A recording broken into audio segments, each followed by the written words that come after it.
On a dark and stormy night, in the little township of Lambeth Hollow, strangers came. By foot or by cart, they came from around Eldrinel, each with a purpose of their own, one just important enough to brave the stormy weather. The Wanderer came first, some time earlier, a nomad of sorts, broken free not by choice of old bondage, to find their own way in an unfamiliar world. Then, of course, came the carriage, on this night in particular, laden with 3 travelers, slowly making their way from the outer lands of Karth to Aethergarde.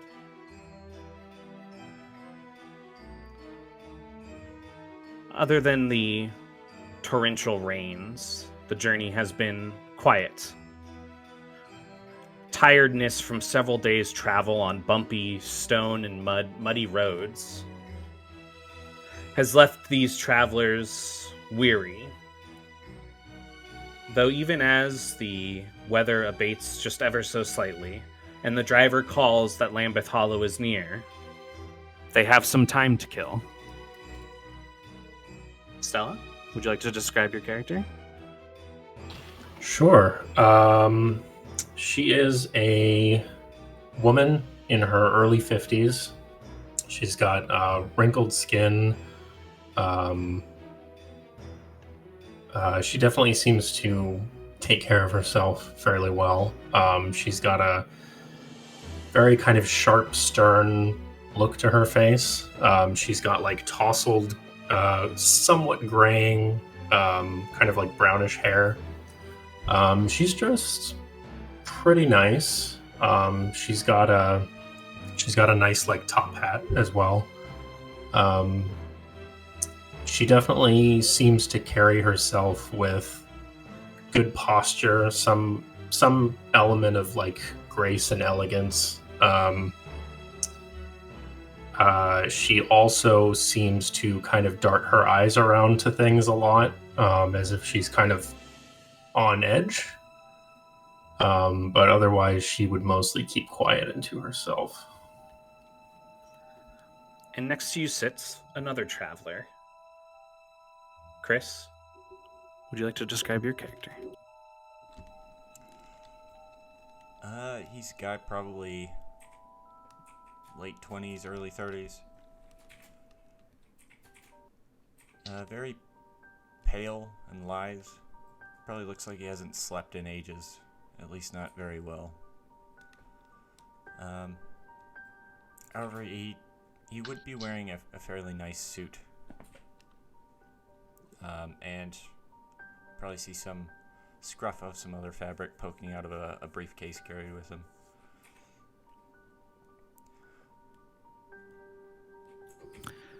As your 2 characters catch each other's eyes, sitting more or less side by side in the cart, and it hits another rough bump in the road, both of your gazes fall on the man sitting across from you, taking up essentially the other bench in the cart completely to himself. James, would you like to describe your character? Yeah.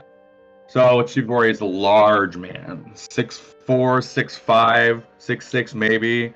A little rotund, dressed in leathers. It's basically dressed in like leather clothing, the boots, the pants, the belt. There's chains like kind of like wrapped around his belt, wrapped around his belly, because he's got a lot of little pot bellies. He's, like I said, pretty rotund. He's big. He probably looks like he's probably between middle-aged for now, which I assume would probably be like 35 to 40 range right there. He's got a massive beard. He kind of looks like me with the beard, without glasses. And it's like, you're not sure if it's like black or like navy blue. And then he's got like a bandana, like kind of like up and over his head, and kind of worn like a hat. On his belt, he has, it's not on his belt now, it's probably at his feet, is his sword belt. He's got a scimitar kind of a unique looking scimitar. And he's got a bag in the other hand with kind of like a chain coming out of it. But he's obviously trying to like keep it like to the side, you know. And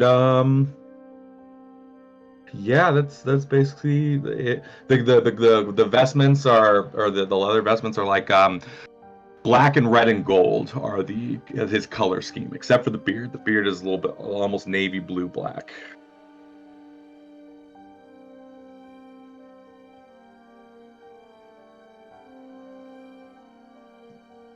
Have we shared character art yet, or are we sharing character art? No. This is all like you guys are at the table. This is just mental for now. Sure. Although, if you guys really want to put the token art for these 3 characters, throw it in the Discord chat. And yeah. Sure.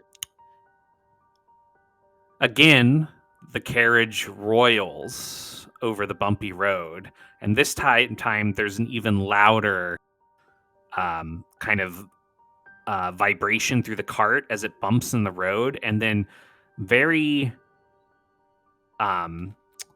acutely, the corner behind your left shoulder of the cart, you can feel it shake, and there's a snapping of wood and a shout from the driver. It feels like one of the wheels has gone out from under the corner of the cart.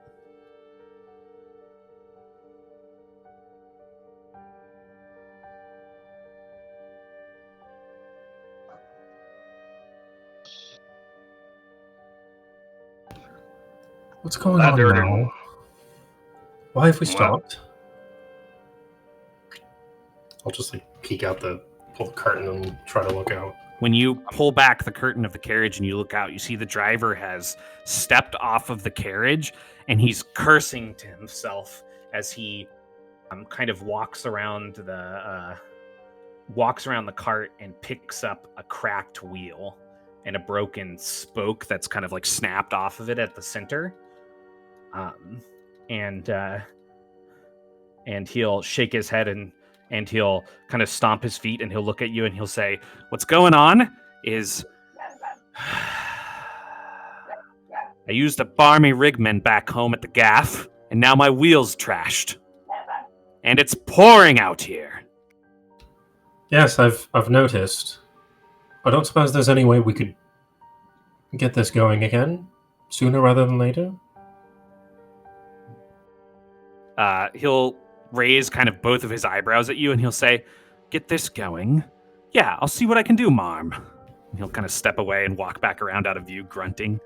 Excellent. Don't have to be nervous about it. I'll just get out. I'm gonna like shift up and like start to get out of the carriage and be like, yeah, you shift, and when you shift the broken spoke, that whole area, there's like a pressure release, and you hear him like cry out from outside, kind of like a eureka, as you hear him starting to get to work on the wheel, or trying to anyways. When you step out of the carriage, I like step down really hard and like I like grab my front of my britches and I fucking pull them up a little bit over my belly. When you step out of the carriage, why don't you go ahead and make an awareness skill roll? Oh shit! First roll of the system. I know, and I'm gonna just leave you guys in suspense because I'm fucking fuck yeah, birds awareness. It is a wisdom roll. I believe that you were rolling D4 and a D8. Yeah.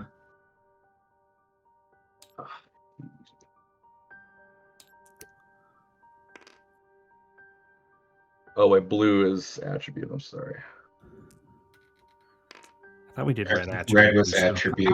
Red attribute, blue schools. Hilarious. You know what I would recommend doing, guys? Taking the dice out of the dice towers, so you're only rolling the ones that you're gonna select up. Where do we roll? Where's the thing to roll? The rest of your dice are in it, bro. Oh, really? You just okay? Yeah. Then hit R. You just gotta throw it, or you can press R. I like them and then press R a bunch of time. There you go. Got a 6. So when you're peering down the road, you realize that it appears that the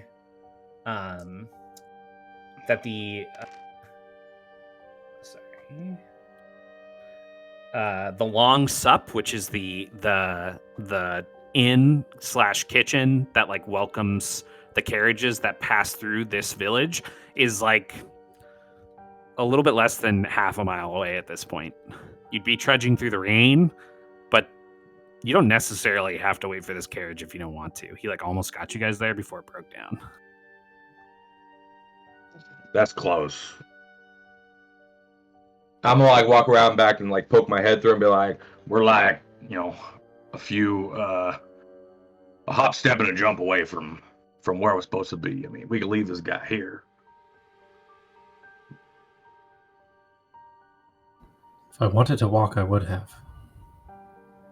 You probably feel bad too. I'm gonna keep helping him. I'm gonna get out. You want to walk out and help him? Yeah, I'm gonna Sure. help him try to. Are you guys just staying in the carriage? Mm-hmm. I'm pretending to Well- be asleep. I paid for a carriage ride. It looks like he. I paid for a carriage ride. It looks like he's got it ready to fix. He just needs to reattach the wheel to the fixed end of the spoke. However, that's going to require somebody to lift the cart corner while he pops it in and hammers it. Right there. Let me grab that end, and I will. And you screw on, okay? All right, you're making the second roll too. That's going to be in athletics. So that's going to be you have a rank 3 in brawn and a rank 2 in athletics. It's pretty good.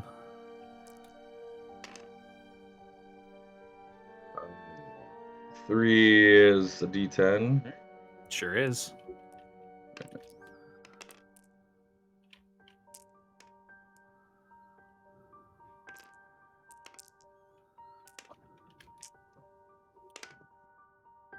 Nine. All right.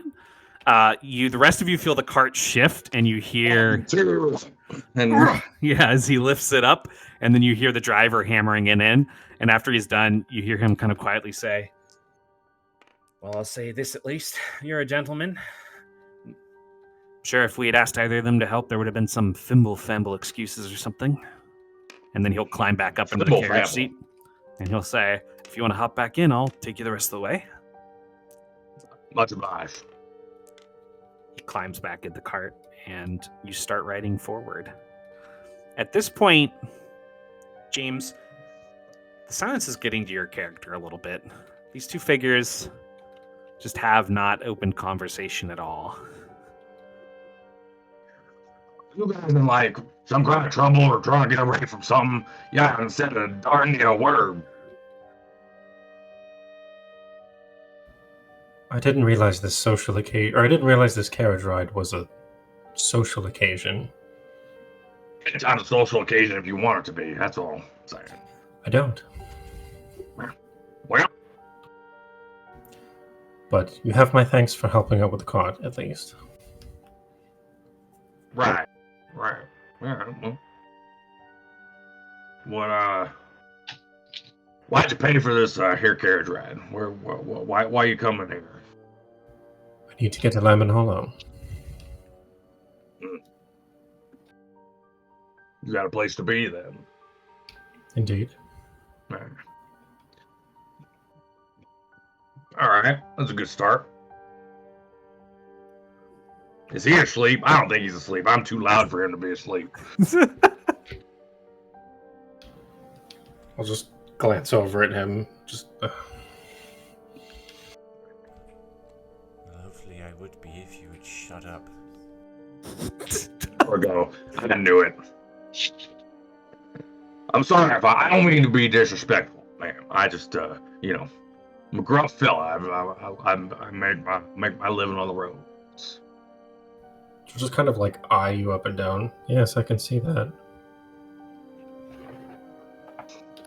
All right, well. Being able to handle oneself in the wilderness is quite an admirable trait indeed, though. Why don't you two make a study check on him?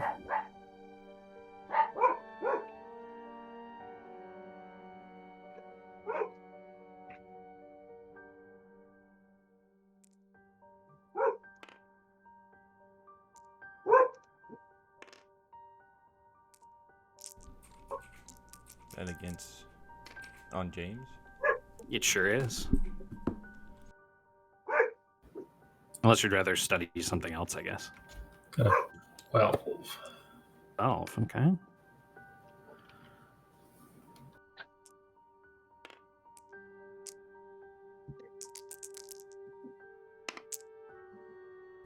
Nine.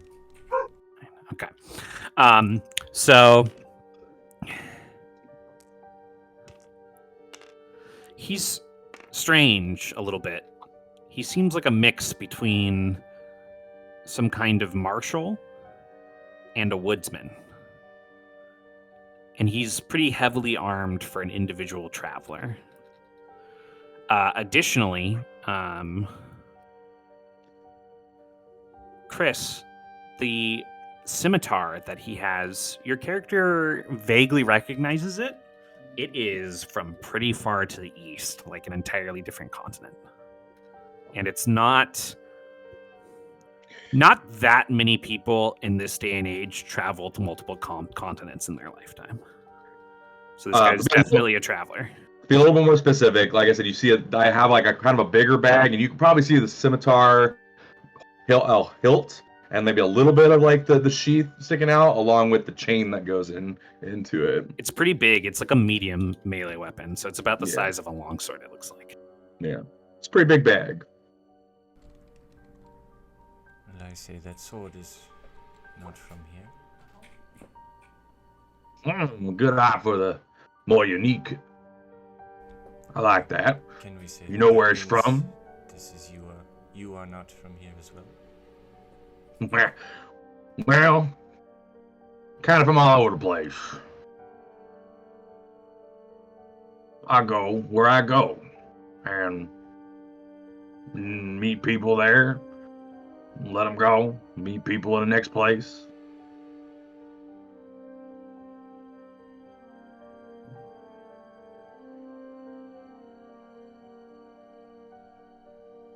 Good eye, though. You ever been anywhere east? I have traveled some, but my studies kept me here for the most part. We're studying time. What do you study? I would prefer not to say as of now. Well, that's not very fun.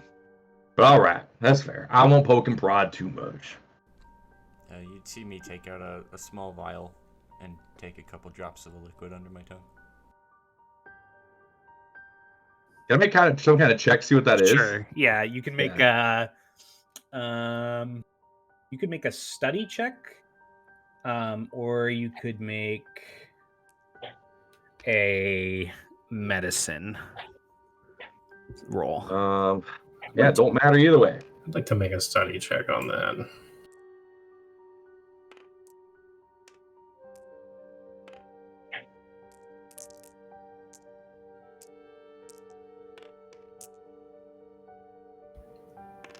That was the limpest dice roll I've ever seen. Yeah, I'm trying to figure out how this works. If you just highlight them and then you, That's what I was doing wrong. Okay. Yeah. You can also pick them up and drag them, and it'll toss them like real dice. It'll like toss them. So if you guys want to do more dramatic rolls across the table, I feel like I'm gonna toss them out of the box though. So I got a 5. A 5. Okay. I got 3. All right. I mean, you traveling the world, James, your character has seen all kinds of strange ways of drinking alcohols, potions, and that kind of thing. So this isn't really key to many alarms for you. Charlotte, it did seem a little strange to you, but you're not sure what it was. It was hard to tell if he was like drinking an alcohol. Does he look relieved after he drinks it? Or is it like pained? You did a study check. What'd you get? I got a 5. Roll a bluff for me. I like this. Nobody trusts each other already. I didn't even have to do anything. I just had to put you in a carriage.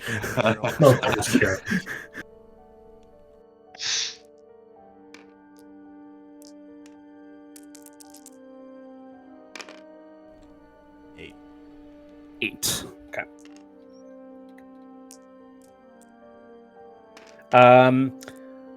His face remains pretty blank to you. He doesn't express very much. Okay. Unless you'd like to alter that at all, Chris. Expression would probably stay the same, but might, like, a slight sigh of relief sort of thing. Not like super loud. But just a little bit more of a relaxed sigh.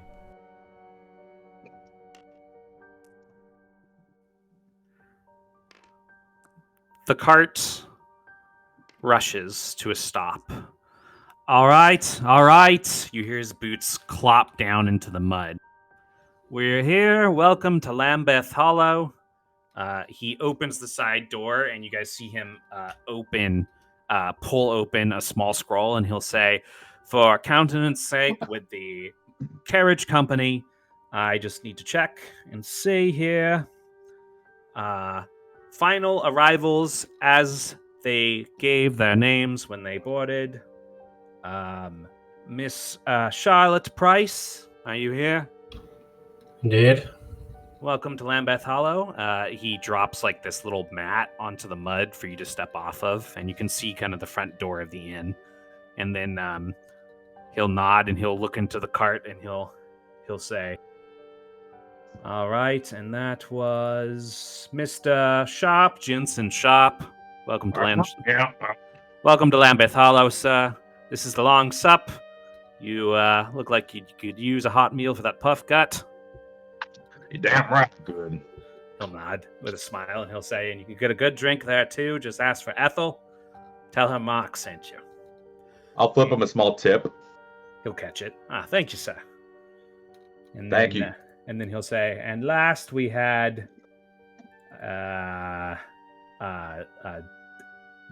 Darachine Van Waltz. Are you in here?" Derasini van Waltz. Yeah, what you said, sir. Welcome to Lambeth Hollow. Thank you for riding with the morning carriage service. If any of you are interested, once our wheel is fully repaired, we will be moving on, traveling north towards Aethergarde, probably in a few days. Enjoy your stay at Lambeth Hollow." And then he turns, and as he turns, you can hear him saying, "I need a drink." And he just clops away in the rain. He's a cheery fellow. Oh, I'm sorry. And he walks back, and I almost forgot.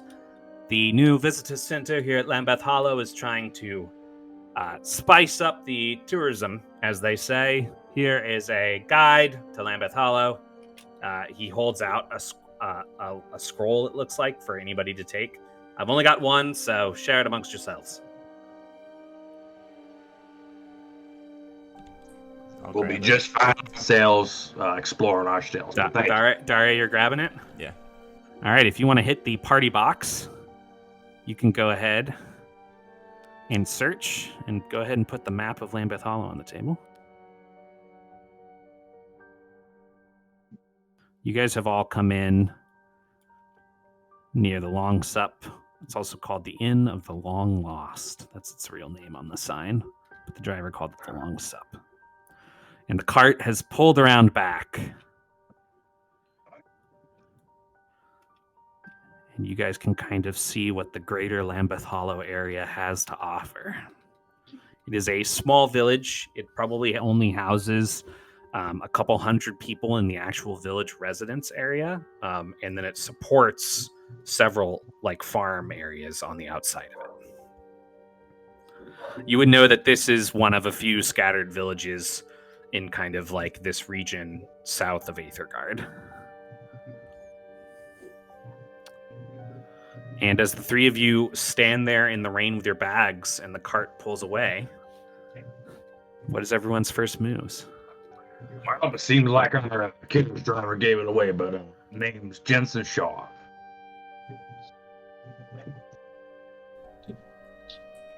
Well, it is great to meet you. I'm going inside. Agreed.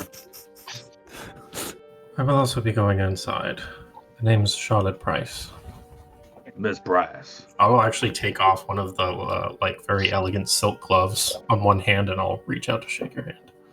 I'll take it like quickly but gently. He's like got, you can see like kind of the sinew ripple in his, like, he's got turned up sleeves a little bit, and you see the sinew ripple in his arms.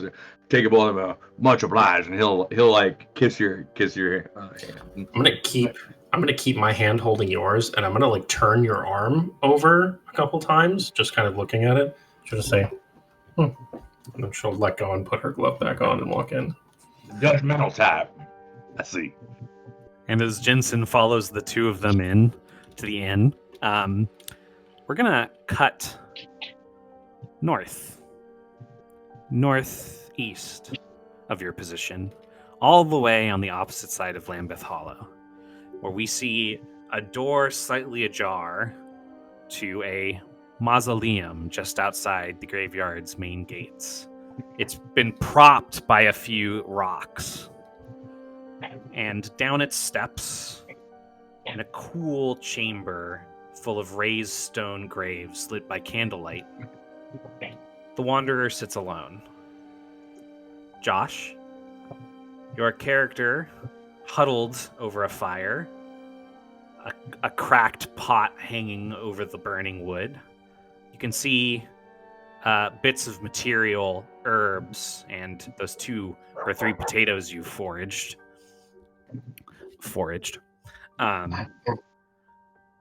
cooking through your soup, and you can smell it just about done, though it might need some spice. I'll reach into my bag and kind of look around, just kind of, digging through it, and I'll pull out some dried crushed chili peppers to add into the mix. You spice it until it's nice and hot, and you start to serve yourself up a bowl. It's a clay bowl that's been cracked several times, but has managed to stay alive in your pack as you've been wandering. And you pull out your spoon and take a taste of the broth, and then start to eat. And just as you begin to feel the relief of the consummation of this meal, you hear some noises. It's not the thunder and the lightning. It's not the stormy rains. It sounds like activity in the graveyard. This be unusual at this time? It's not unusual in the sense that you've done some activities in the graveyard late at night, but it's only been you that's been doing stuff. So Right. I would have to head up and check it out then. Okay. Are you going to try to sneak up and look around? No. Okay. All right, you set down your bowl, give it a longing look, since all you had wanted to do at this point in the evening was finish your meal. It is well past midnight. Mm-hmm. And then you trudge up the steps. As you trudge up the steps, you see a couple figures outside one of the fresh graves. One of them stops and starts to look around. Go ahead and make a stealth roll for me at that point. I know you're not good at them, but I just want to see if he notices you. It is easy. So normally this would be a challenge level of... Normally this would be a challenge level of 3, but it's going down to 2, so you only need to hit a 3. I got a 12. I rolled maximum on both those some bitches. Wow. Let's go. Great job. Neither of them noticed you, and as you notice that like you're moving forward without being stopped or shouted at, you kind of press up against one of the mausoleum like gargoyles that are in the graveyard, and you listen and you hear one of them say, "Hurry up, we just need another body. Put him in the wheelbarrow." And then there's grunting as they lift the body out and into the wheelbarrow. Peeking through, you can see that this is a fairly fresh corpse. One of them grabs the wheelbarrow and the other one hefts up a very long-barreled rifle. This looks like basically like a musket. And he says, All right, come on. We need to get to the, well, you know where. We need to get to the abandoned building. This creature, it either eats these or it eats us, right? And the other one kind of nods at him nervously, and they both start to move through the other side of the graveyard towards the trees to the north, which is past the graveyard, past the ranger station, basically out of Lambeth Hollow.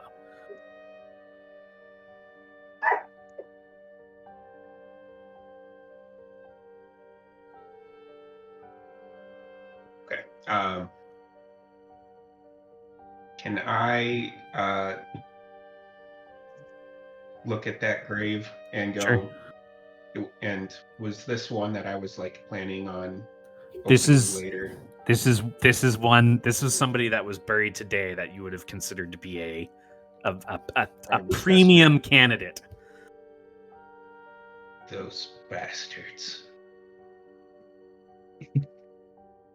I'll look around. Are there any other fresh graves? It looks like they took 3 bodies, and now you're working with graves that were dug like a week ago. Those greedy bastards. I'm gonna go head back inside and finish up my soup, and then put my bowl and cup away and grab my bag, and I'm gonna start heading north to see what the hell they are doing here. All right. As you grab your bag and you hide the rest of your things, you walk around and you put out your candles, and then you move the stone and kind of slide the door that was ajar closed quietly. You walk back to the center. Go ahead and make an awareness roll for me. I don't have a red D6. Does somebody have a red D6? That's weird. I had to change one of my blue ones. It's on your thing. It's in your Red blue one. ones. It's in your blue dice. But red is supposed to be attribute. You can recolor it by right-clicking it and then go to color type. Okay. Thanks. What color was it? It was blue. Oh, weird. I also had 2 blue ones. 6. 6. Okay. You lean down in the mud. You can see the boot prints, but the storm is quickly washing over them. So you know that you need to pick up this trail and probably stay pretty close behind them if you want to follow them. Yeah, I'll do so. All right. You head north out of Lambeth Hollow. And as we see your trench-coated figure heading out into the storm, we're going to cut back to the rest of the party. And we are doing so as all of you enter a quiet, cozy tavern.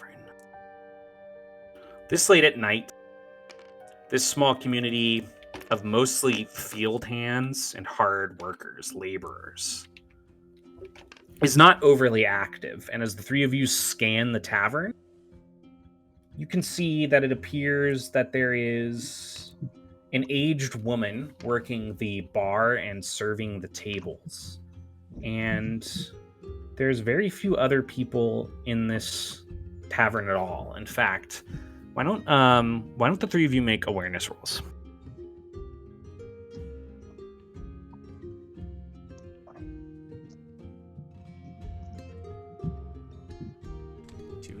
D8? 2 is a D8. D4 is 0. D6 is 1.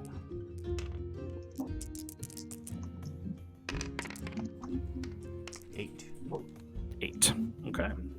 7. Okay. Got an 11. Good. It appears that the old lady, from what you all can pick up observing the chamber, her name is Ethel, and she's being badgered on and off by somebody who appears to be the owner of the inn, who a young man sitting at the bar has been calling Mrs. Miller. Additionally, all of you notice that there's a pair of strange travelers that are sitting in one of the side table like booths.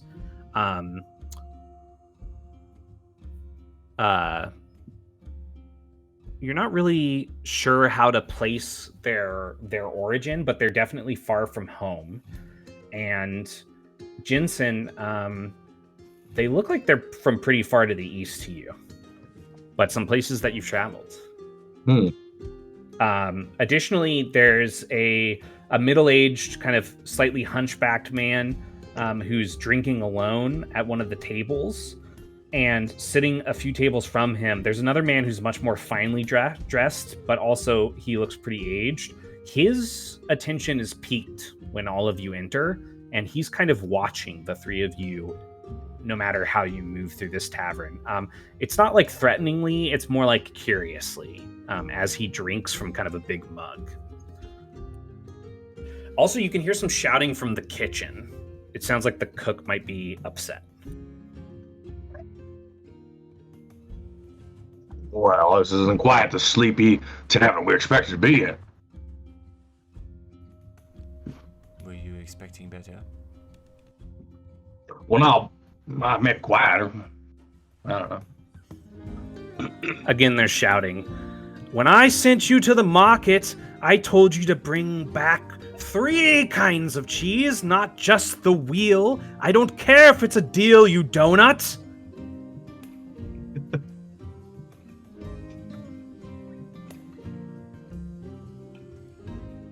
And then the woman who had been called Mrs. Miller looks at the woman at the bar, whose name you'd overheard is Ethel, and she says, "I'll talk to him. I'll talk to him." And then she swings back to the door and she pushes it open. As she steps through, she says, "Gordon."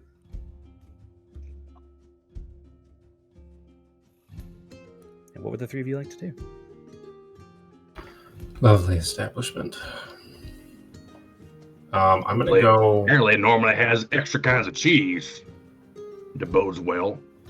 I'm gonna go find a booth, preferably one where I can see the whole tavern. Okay, sure.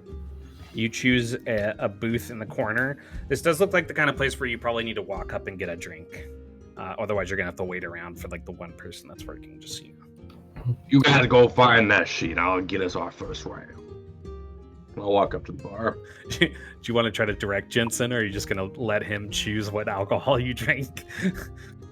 I've walked by what he's going to buy. Okay. All right, what are you doing? Well, if you are buying, I will wait. You're going to go to the booth with Charlotte? Yeah. Okay. Jensen, you head up to the bar. Ethel turns and she puts on kind of this brave face, and then she smiles at you. Hello, dear. Welcome to Lambeth Hollow. Carriage came in quite late tonight. I hope the spokes didn't break again. Whoa, wow, you're some kind of soothsayer or something. They definitely did, which means that I need an extra large pint of tasty ale, and then for the two, I need something a little bit less ale-y for the other two, I think. Less ale-y? Yeah, would you think they would like some kind of wine mead or something. Yeah, mead is good. Okay, Mead's good. Yeah, right, two all right. weeds and an ale, please. All right, then. I'll bring it right over, dear. Did you need any food tonight? We have house special tomato soup, and I believe it's one cheese grilled cheese. Oh, one cheese. Well, I heard that your guy messed up and didn't get the other two kinds of cheeses, but I think we will do single grilled cheese and tomato soup just fine. I think that's just fine. For each of you, or just yourself? Yeah, I'll make it 3. All right. That'll be. She kind of reaches to one of the purses and she opens it and she looks back at you. The 3 drinks and the 3 soups with the 3 sandwiches. That'll come out to 12 demarks. Do I have 12 demarks? You can check your inventory on your PC doc. I think I gave everybody money. I do think you have the least amount of money. Well, no, that's not true. Josh has the least amount of money because fuck Josh. But Rude, but accurate. Mausoleum life is hard life. Josh is gonna be the first one to die in the system. We all know it. Usually, yeah. Possible. He's like, if I've got to jump on the sword for the team, frozen for me. Just I have a decent amount. We're good. Is my sound coming through? I Yeah. can hear you fine. It's just your camera's frozen.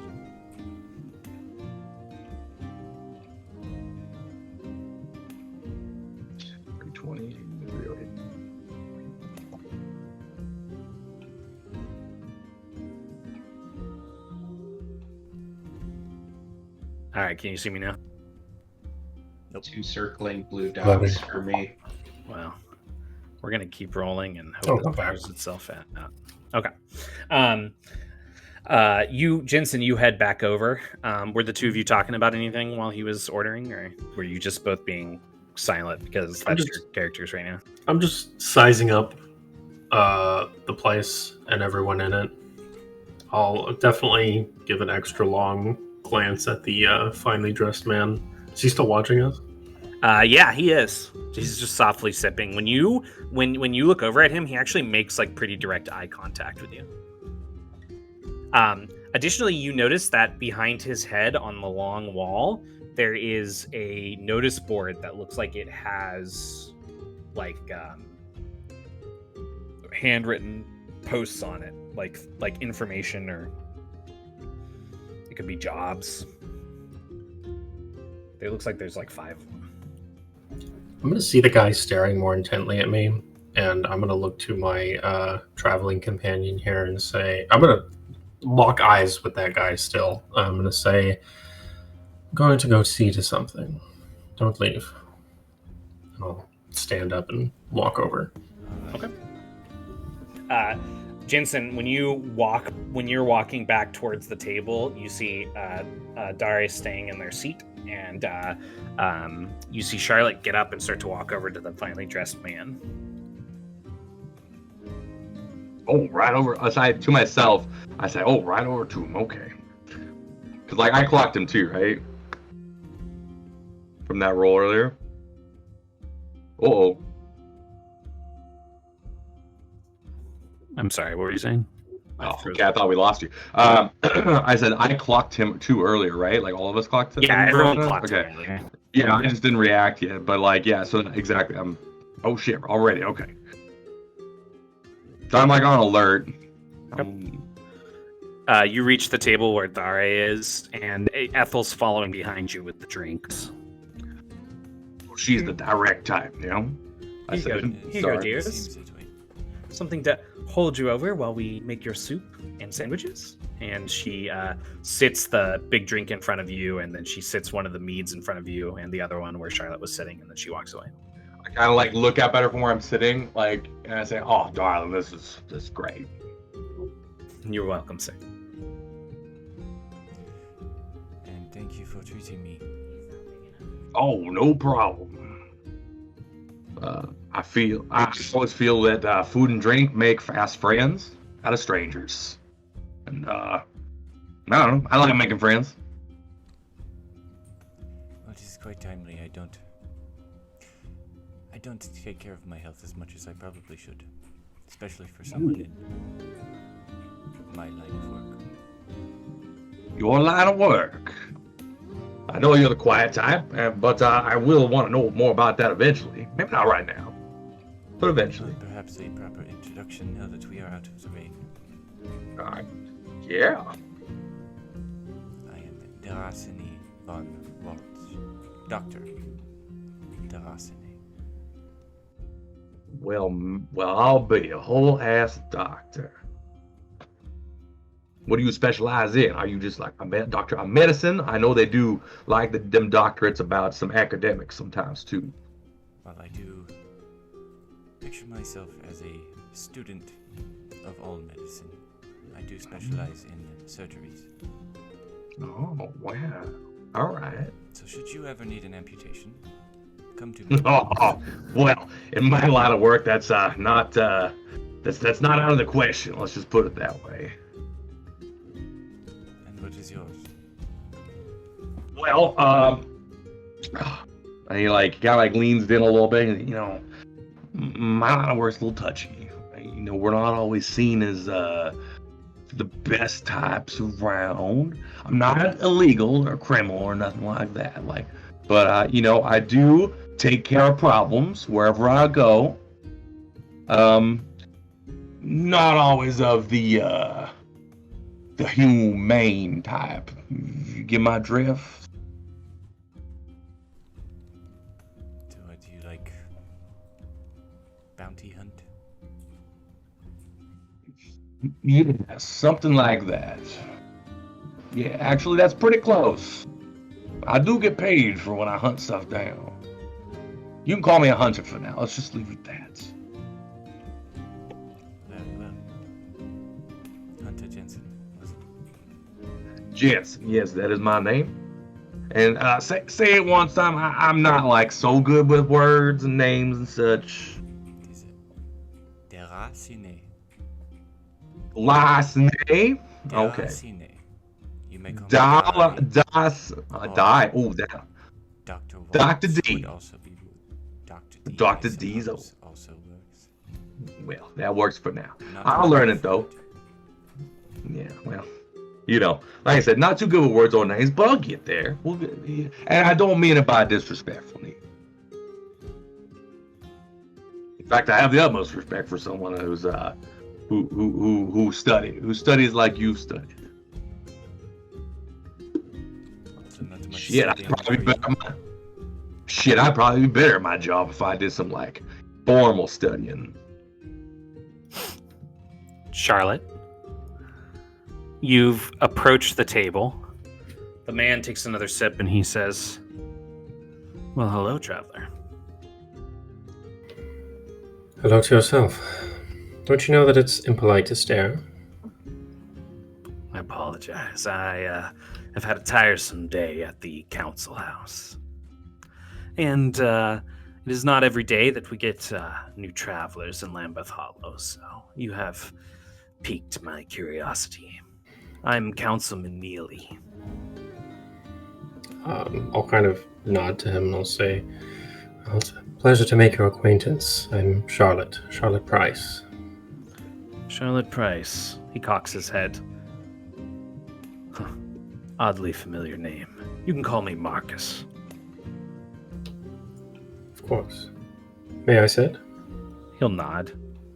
I'll take off both of my gloves and like put them in my bag and I'll He'll look over to where Ethel is standing, and he'll say, "Ethel, if you could please bring out some of that red wine.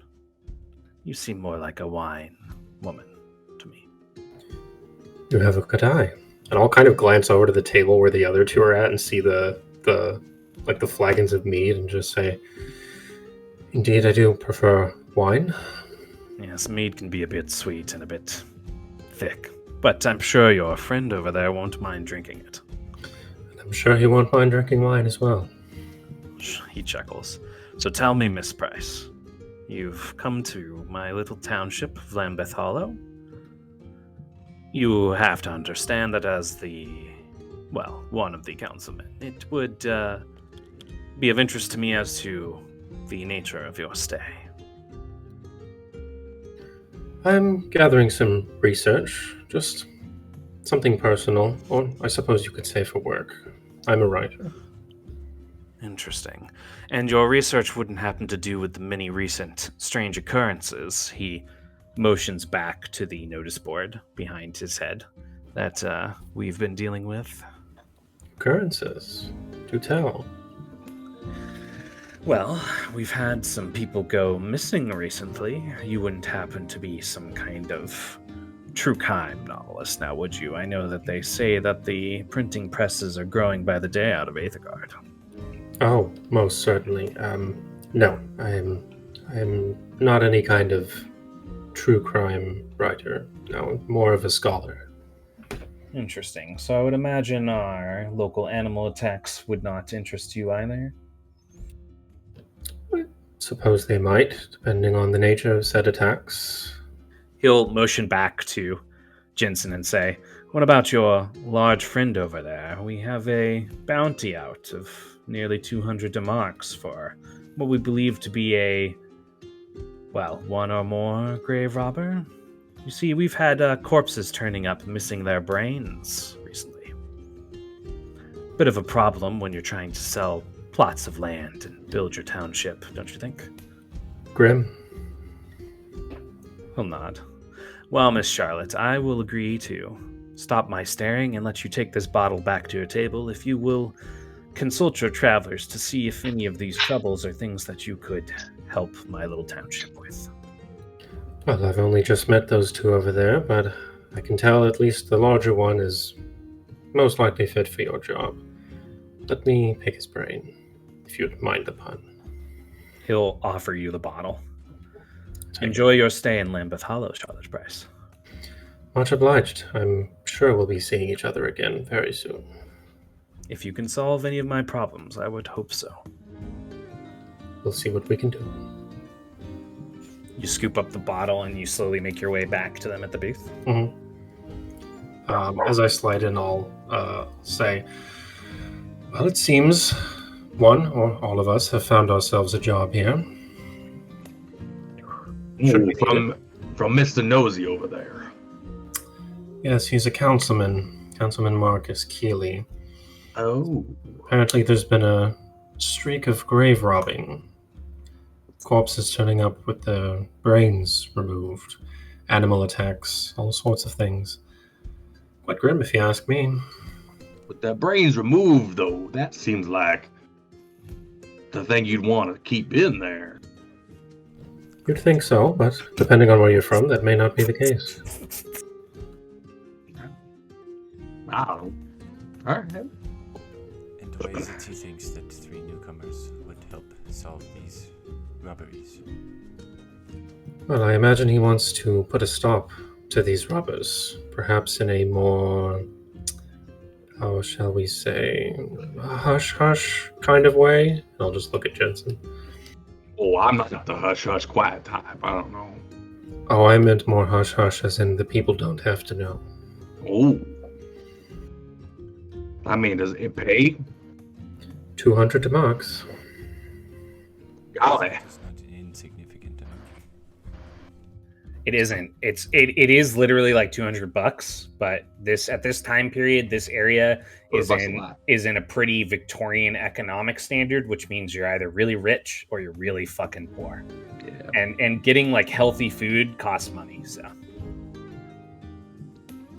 It would certainly help cover some travel expenses, that's for sure. Between the 3 of us, that sounds like 200 reasons to take him up on his offer. Well, I Suppose won't lie, I'm not much of a fighter. Nor am I, but I do have a somewhat of a keen eye for clues. I would be quite interested to know what they are doing with the brains, though. So as a doctor, I would imagine that this would be right up your alley. A doctor, you say? Certainly treat any injuries either of you get. Oh, that too. Good to know. Let us hope it doesn't come to that. But I suppose we have time to kill in this sleepy little town before we are off again. I suppose maybe we could do our part to help. If we can make that much money, it would be quite helpful, at least to me. Boom! The door to the inn gets wrenched open. It's actually an impact that kicks it in, basically. A rain-sogged, muddy, he looks like a marshal, steps in. He pulls off a wide-brimmed hat, and he looks around the room, and he looks to the councilman, and he says, Councilman Neely, I think we've had some trouble at the graveyard again. And Neely shakes his head, and he says, we'll need to send someone over to investigate. That's our cue. He'll look to the marshal and he'll say, and how many men do we have left? And the marshal will shake his head and say, if you want to administrate the lockdown, we can cover the houses, the square, the market, the green. But the investigator moved on to Aethergarde. I don't know looking through more graves, I don't know what I can do.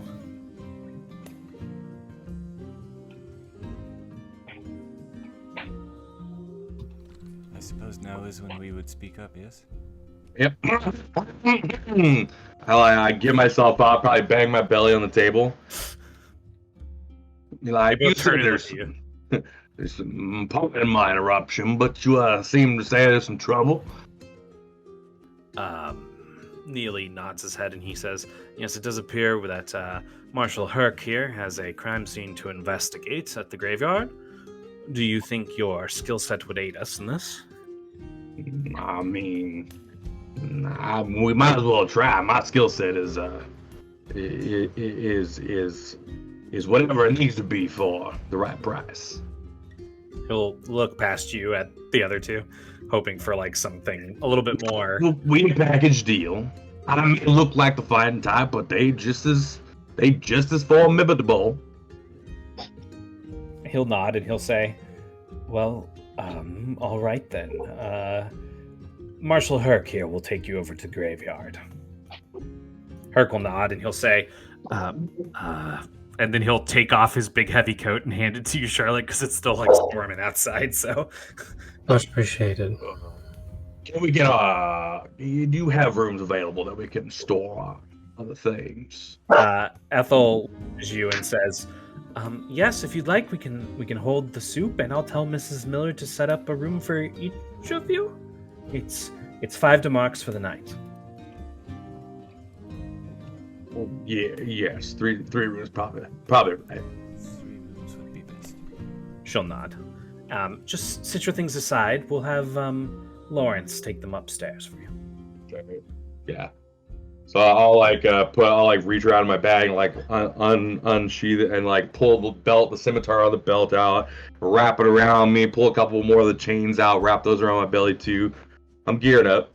Make awareness rolls.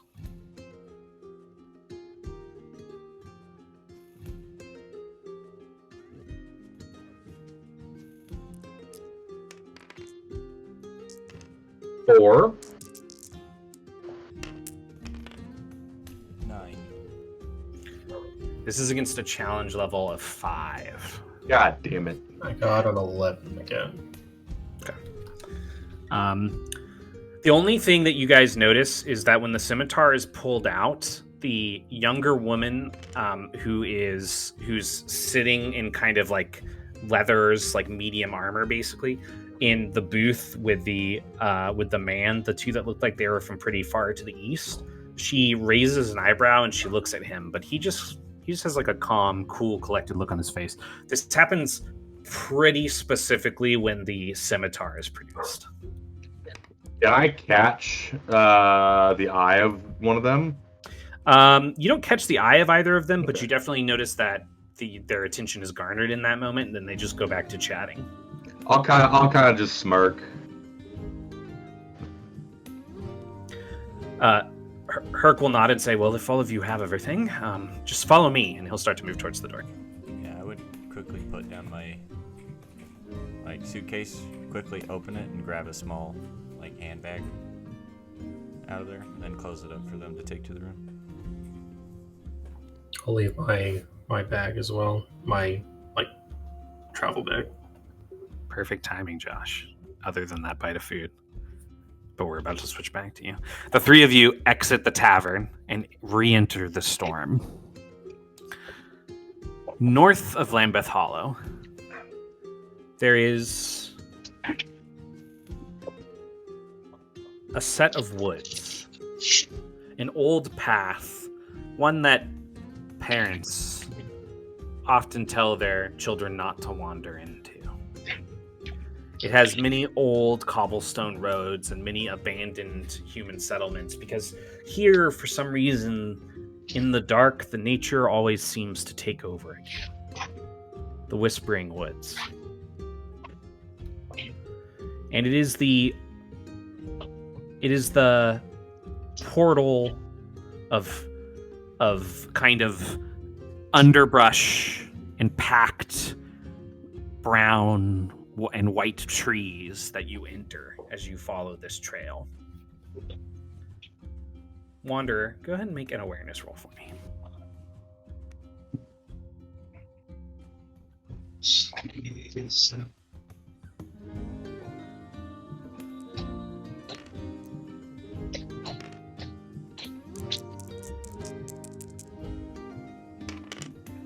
Eight.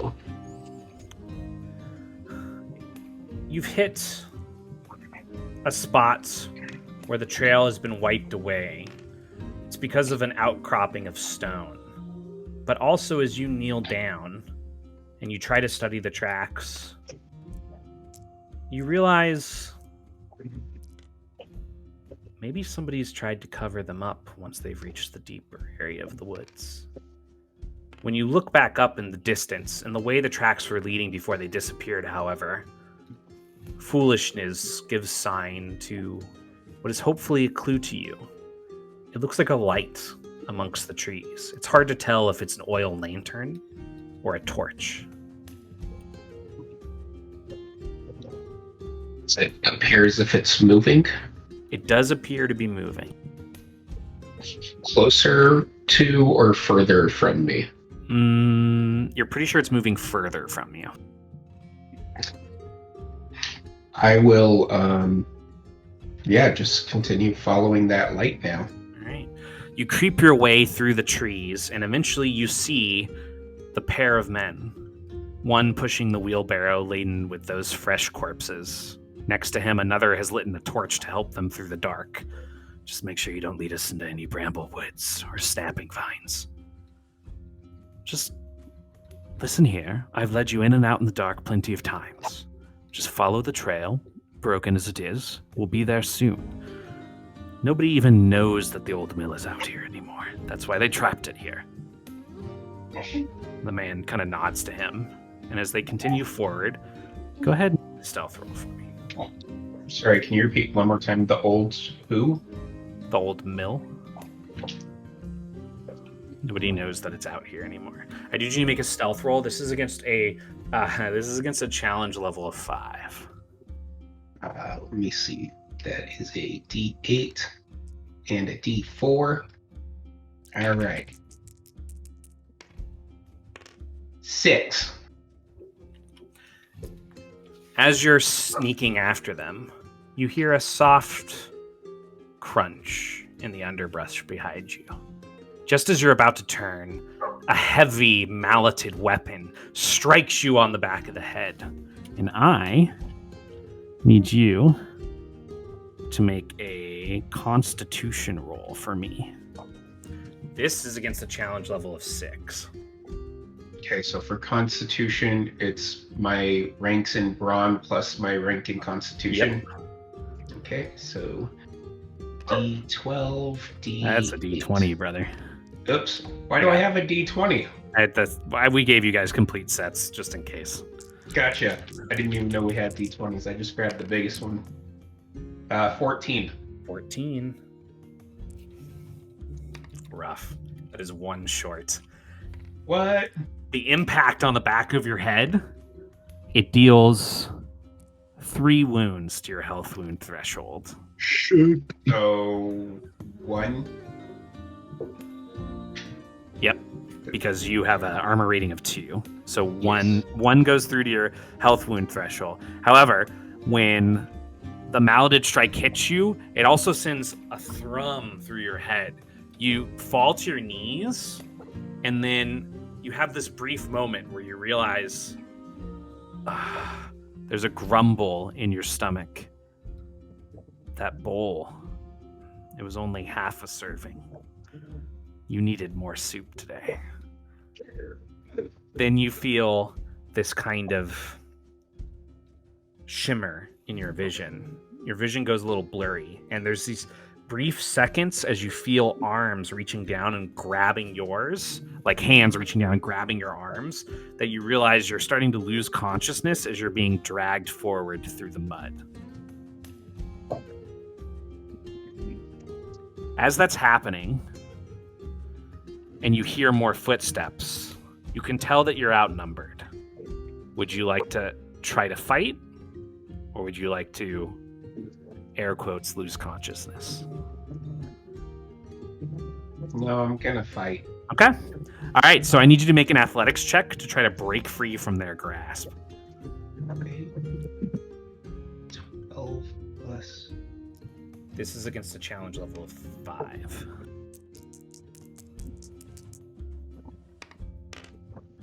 11. 11. That's one short again, brother. God damn. I know at least one player is like, man, I wish I was there right now. Mallet strikes you again. You feel yourself being dragged forward more. This does not deal any more wounds to you. In fact, you realize they didn't even hit you on the same spot because they're definitely just trying to knock you unconscious. And those are kind of your last thoughts as this strike knocks you out, is you're realizing they're capturing me on purpose. And just as your head droops and your eyes close in this moment, you're stable, you're going unconscious, and you're being dragged towards the old mill. We cut back to the graveyard, where the rest of the party is still a little behind your own independent investigation into this situation. You did, after all, have an extra day's head start. Lightning cracks over the gargoyles and bent fencing. Light shines in that brief moment, and Herc hands out... He actually hands each of you an oil lantern. He doesn't have any extra oil or anything, but these should burn for like an hour before they go out. And how would you guys like to conduct your investigation of the graveyard? He takes you to the center area where there's the three like scattered, freshly dug up. Yeah, I was gonna start by looking at the open graves. Okay. Go ahead and make a study. Sure. As you're looking around, you realize that under a tarp off to the side, in kind of one of the overhangs, so it's protected from the rain, it looks like there may actually be an older body that they were looking at.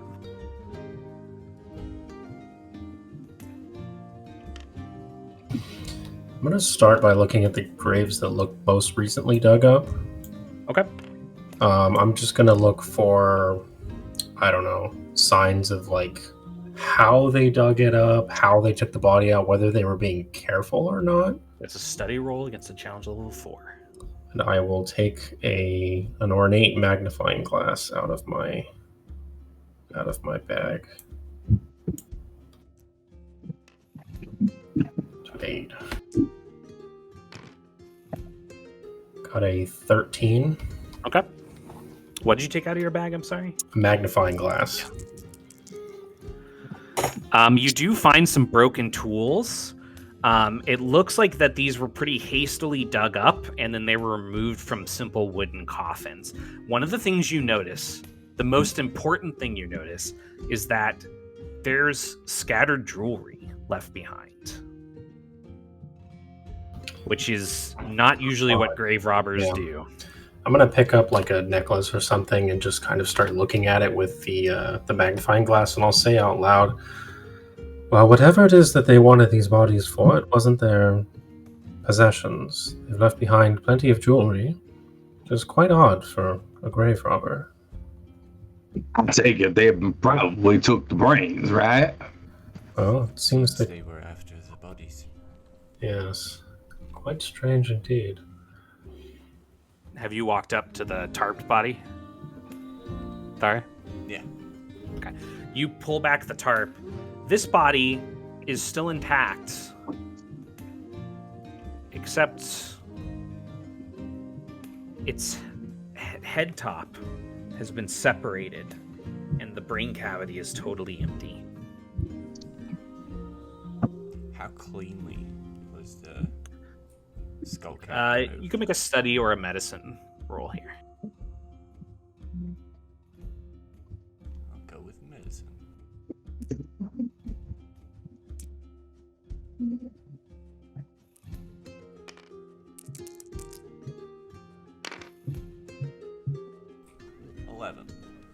So the two of you, as you look over, you see Darius pull back the tarp and has lifted up the skull cap. The hair that hasn't fallen out is like hanging free. The flesh has gotten a little loose, and he's like looking at it up close, studying it. Thare, based upon your knowledge of surgical procedures, it appears that this surgery was done with a heavy-handed straight blade, and then it was finished off with a careful scalpel run all the way around the head. In fact, This appears to be basically the exact surgery steps that are from some pages that have been missing out of your surgery book for a while. Additionally, you can tell, based upon the skull cap and how it was cut, you can tell that a very fine scalpel that was well taken care of was used to make this cut super clean.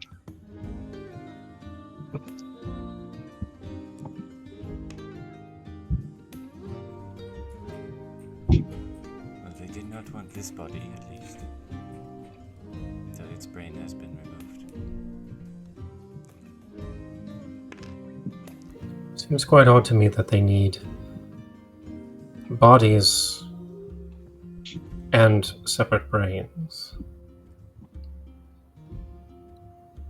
Jensen? They try to mix and match a little bit, maybe. I don't know if that works after they're dead, though, does it? As they've been having this conversation and you've been walking the perimeter, Yeah. stopped and you've said that, and then you kind of hear out of one of the sides of one of your ears a soft whistling. And when you turn to investigate it, you realize that to the side of you, the entryway to one of the mausoleums is just barely open. Like, it hasn't been closed all the way, so it'll be accessible, but it's just barely hasn't been closed. Okay. I don't think they just dug up bodies. I think they went a-searching. And I'll, nod towards the mausoleum. That might be a little more nefarious, though. I think I'm gonna go check it out, though. Don't wander far. Why don't you see if you can get that mausoleum open? Yeah, I'm yeah. going to see if I can spot some tracks leading out into the woods. Yep. That's what we're gonna go do. With your previous study roll, it takes you a few minutes, but you're able to pick up the trail that was found by the wanderer earlier. Okay.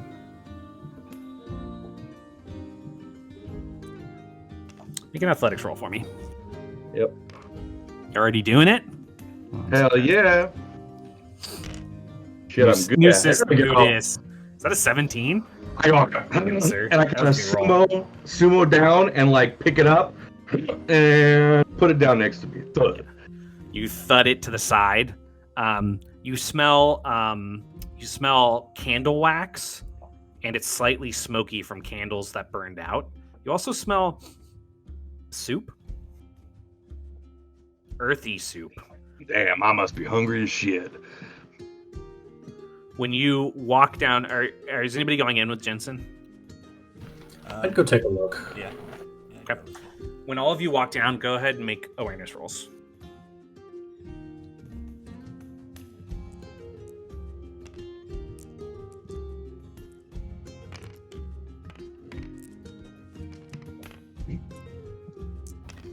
Got a 14. 11. CX. The two of you that got an 11 and a 6, you find yourselves drawn to the center of the room, where you find 11 and 6 or 11 and 14? 11 and 6, Okay. where you find a pot that's still hanging over a burned out fire. It does appear to still have at least 3 bowl servings of soup in it. It's strange though. This soup is it's like white people food. It's bland colors. And as it's kind of shifting because it's still softly bubbling, as it's shifting, Dare, you look at it and you're kind of instinctually aware, but you can see Jensen's eyes turn into a slight squint. As Jensen, you see there's kind of a round clump that comes up. It almost looks like a cut chunk of cabbage, but it's, upon further inspection, it's slightly oily, like the soup broth is running off of it in a strange way, and it's kind of a pinkish gray.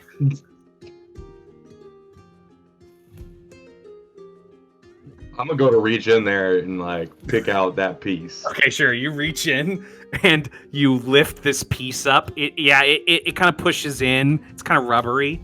I would advise against eating that. Is that what I think it is? That depends on what you think it is. It's brains, right? Potentially the ones from outside, yes. All right, I'll toss it back in. Quietly, you're watching I'm this. gonna unsheath the fucking scimitar. Weapon is drawn. As you're watching this, Charlotte, and you get that kind of slight look of interest but disgust on your face, you find a bag of stashed goods, and you're looking at them, and you got a 14, right? You kind of pick through it, and you pick up a cracked clay bowl. It's slightly wet, like it was recently used. And as you turn it over, you see etched into the clay on the bottom of it, waltz. I'll just kind of rub my thumb over it as if I'm like trying to like clean it off a little bit. And then I'll walk over to Dr. Waltz and I'll just kind of nonchalantly hand it to you and I'll say, I think you left something here. As you hand it over, I assure you I did not. Well, then it would seem these graves are not the only thing that have been robbed. Were you missing a bowl by chance? How's Jensen reacting? Yeah, I've kind of like turned my body and squared up, kind of behind. I don't know where I am exactly, but a little bit behind. But yeah. Scimitar still drawn? Oh yeah, yeah. And why would I come with you if I had been eating brains here?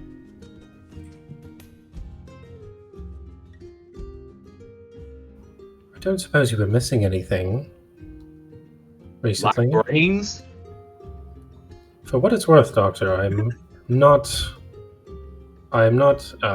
insinuating anything here. I'm Oh, just I'm happy though. What the hell's going on here? Well, Well, I with this think- evidence, I believe I know who we are after. Well, ain't that convenient? Well, that certainly makes things a lot easier. I don't suppose you know where they've gone. They are not here. I do not know where they have gone. If you found tracks, we could follow those. I did happen to find some tracks leading out into the woods. It's going to be quite dark out there, but I've seen much worse.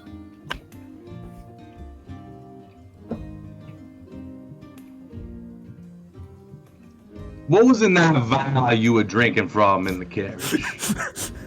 Was that brain juice? It was my medicine. I'll take out the vial and hold it out in front of you. It's laudanum. Meds. Does it say anything on the bottle? It would say laudanum on the bottle. Do I know what laudanum is? Laudanum was a catch-all pain medicine in the 1800s. Isn't it like Okay. mostly opium or something? Yes. Yes. It's well, make medicine checks because honestly, at this time period, your characters might not know that it's an addictive substance yet. That's fair. But it is a very addictive substance, and I think it also I know what flight tickets. it also definitely like fucked with your brain. I'm pretty sure. Like it would like cause people to die from brain illnesses like early in life. Wait, sorry, we said red is attribute? Or is it the other way around? Blue is Red is attribute. Red is attribute. Ah, fuck. That's confusing. Red comes before blue in the rainbow, y'all. What are we doing? Yeah, it goes attributes and then skills. Bro. Doesn't that so red should be attributes, right? Because A. Oh, we did the opposite. No. Red is fuck, I don't attribute. know.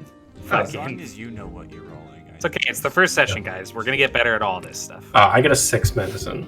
I think an 8. Neither of you know that it's an addictive substance. You know that it's Okay. a medicine that's pretty expensive and hard to get currently, especially in this area. Ooh, that might be why you need them 200, what the fuck, Demarks? Whatever the fuck they're called. Demarks. Demarks? Might be why you need them 200 Demarks, no? Well, not just That's a pretty yes. penny. We all have our vices. Nothing new to see here. Although I am quite worried about the vice of our suspect here. I don't think anyone would willingly eat human brains. It's his ball. Unless they had to, I suppose. Excuse me, I think my brain is a bit fimble-famble. Herc walks in from the steps. Did you just say that somebody's been eating these corpses' brains? That does seem to be the case, yes. I think we do need to lock down this graveyard. That trail outside. Are all of you confident you can follow it? I'd like to go back in towards the square and bring some men over here. I am confident that at least our hunter can follow the tracks. He'll nod. All right then. Well, he starts back up the steps and then he stops and he turns around. It's just that my older brother told me stories when I was a child. Do you think that we're dealing with he gets really quiet and he leans in, a zombie infestation of some kind? I wouldn't be jumping to no conclusions yet. Although that is certainly a viable one. He raises an eyebrow and he looks at all of you and then he steps back towards the steps and he says, I have to be honest, I am unnerved by how calmly all of you took that question. And then he rushes out. Keep in mind, with regards to you two. But really shall quick, keep in mind this is a really low fantasy world. So like the vast majority of people you run into don't believe in magic.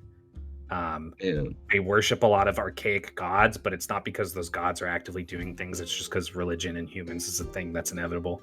And it's entirely possible the shit that a lot of the shit that your characters are doing like would freak people out if they understood it or believed it. You don't get going and creating a panic now, alright? Herc, we don't need a panic. Not at all, sir. I'm the marshal. I'll keep the That's fine. totally just if there are you know what, we're not even going to think about it. I'm going to get more men. Rouse the men. He steps out into the storm and then he rushes off with his torch. And steal yourself too. Jesus. Well, shall we? Yeah, but you still got some splaining to do. Perhaps he can splain along the way. Yeah, you can stay right up in front of me. I'll track him. I really don't want you behind my back. I'll keep a close eye on him, don't worry. All right, let's go. You say you found tracks. I had too busy looking around the perimeter. Yeah, I'll lead you guys to the tracks that I found. All right. Once you all find the tracks, go ahead and make study rolls. This is against a challenge level of 6. Don't forget when I tell you guys that if you have abilities that can make things easier or harder, you can do stuff. You said it was. You might not yet. Yeah, it would be a study roll. Okay.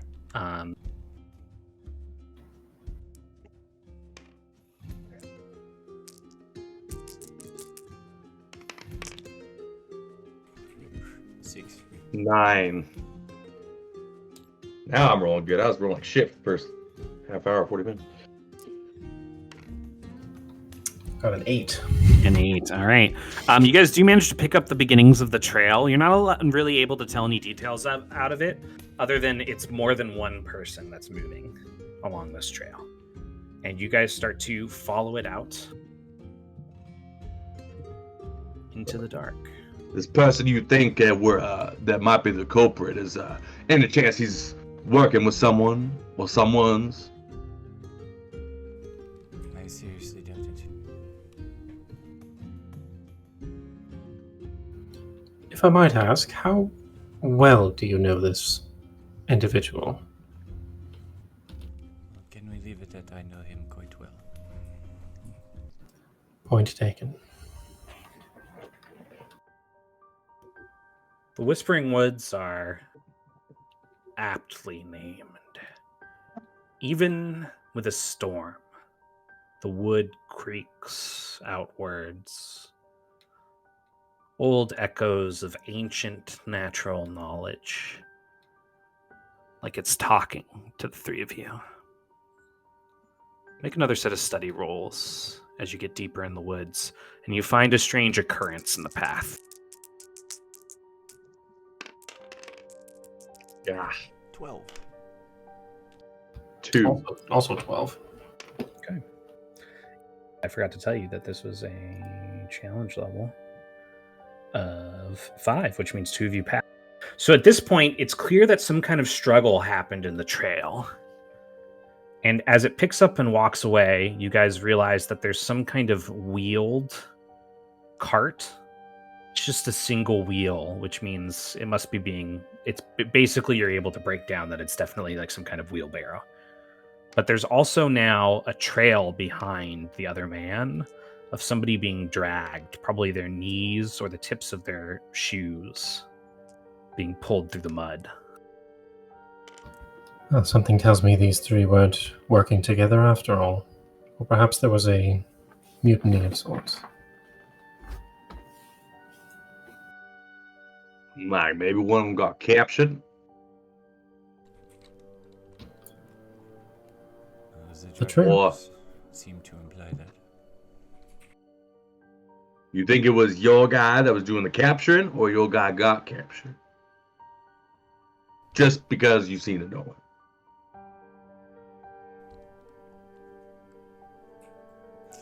If the person I know was the one who won this struggle, I would have expected to see one set of tracks leaving.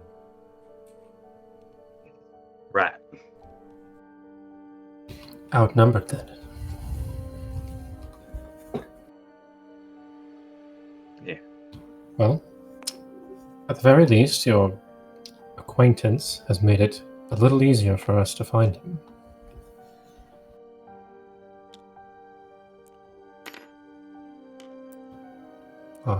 Yeah, I'm gonna just keep trying to follow the tracks as best as I can. I'll look up, as we go, I'll look up at Jensen and say, I do think you should keep that sword ready. I have the feeling we may be dealing with the same folks. I agree. And for right now, actually, I totally forgot to say I grabbed it, but I have a crossbow as well. I'll pull the crossbow off my back and have my crossbow in one hand and the sword in the other. Now, I know you may be more comfortable with me in front, but I would be far more comfortable with you in front. Oh, I bet you would. I bet you would. But seeing as how y'all are the squishy types, guess. I resent that. Yeah. It is accurate. Yeah. I'll kind of like flip the sword around with the hilt at Charlotte and be like, "No, yeah." Oh, no. Not to be disrespectful, Miss Price. Just... I've got myself covered, don't you worry. And she's gonna like, I also forgot to mention she has a cane. She's just gonna like tap the cane against the wheelbarrow a couple What's times. the handle of the cane look like? Um, Brung it on her. She wasn't ready for this. I imagine it's probably like a raven's head, which is probably her family crest. Now that I'm thinking about it, I like that too.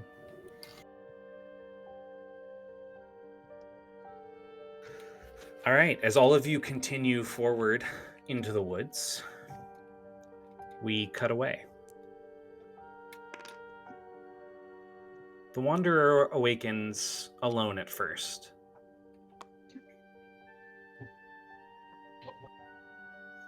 How did the person do that? I just did that. Yeah, I can pick it up. Move Oh, it. weird. It should be hidden, bro. I can see it, but I it's think like Yeah. Fog of War. grayed out. Yeah. Yeah, no, I put the hidden zone there, and then I dropped it in there. Yeah, I can definitely see it. Interesting. But you can't see the box over in the other hidden zone? I can't see anything in this one, no. What the fuck? All right, well, Maybe. if we end up needing a battle map, there is one. All right. Okay. never hurts to be prepared. I mean, the choice is yours. You awaken alone, naked, and you're in a cylinder cage It's like one of those ones where there's barely room to sit down, and Mhm. it kind of ovals at the top and closes inwards. But there is enough room for you to like stick your fingers through the bars. You could probably get your hand up to your wrist through, actually. How sturdy do these bars seem? This is a pretty old cage. You definitely feel like there's potential for you to like work it open just through raw strength, but you would need to work at it for a little bit. Do I see, looking around, is there anything within that like one hand's grasp of that I could try and grab that might make it easier? Bar or something that I could, help pry or something. Make an awareness roll.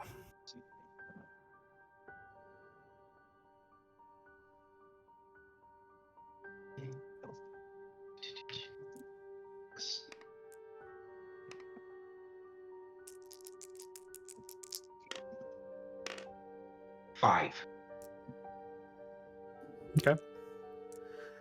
Looking around, other than the cobblestone that makes up what appears to be a basement floor because there's a straight wooden roof, and you hear footsteps above you, so you feel like you're at the bottom of some kind of building or structure.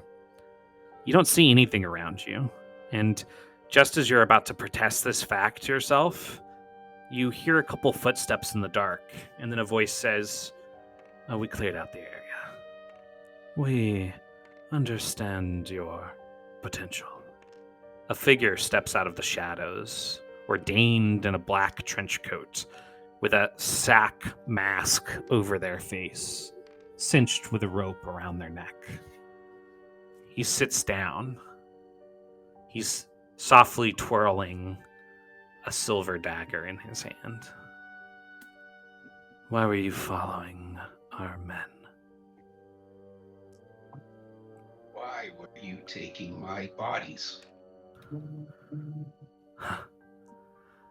You know, if there was one thing we didn't expect was to have to compete with another grave robber. What do you want with these bodies, creature? I want food. Their brains are so good. Well, unfortunately, we are very much in need of these bodies and these brains for a project of our own. And as seeing this project is not exactly of the legal tender, I don't think we can just let you out of this cage. However, I am a man who has a distinct interest in monsters such as yourself. So, perhaps we could make some kind of deal. Leland, you're far more monster than me, friend. Oh, I'm hurt. You don't even want to hear me out. I didn't say that. It's Good. just the pot calling the kettle black. Well, seeing as I know my own humanity, and I would imagine anyone who laid eyes on you would recognize that there is no humanity left. Perhaps we make a deal. I'll let you walk, even with some brains. But first, you need to spend some time on my table. I need to do some unstitching, so I can study you for myself.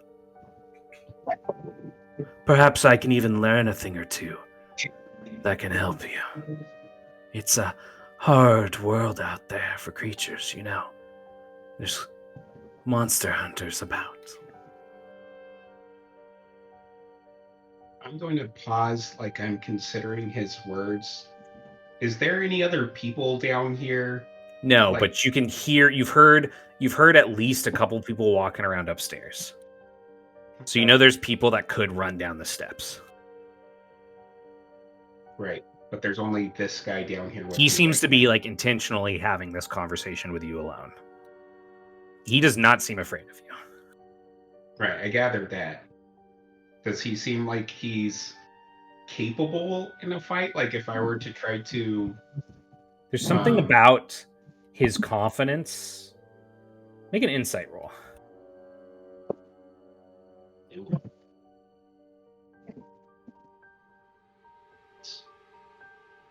insight. Insight is resolve 8.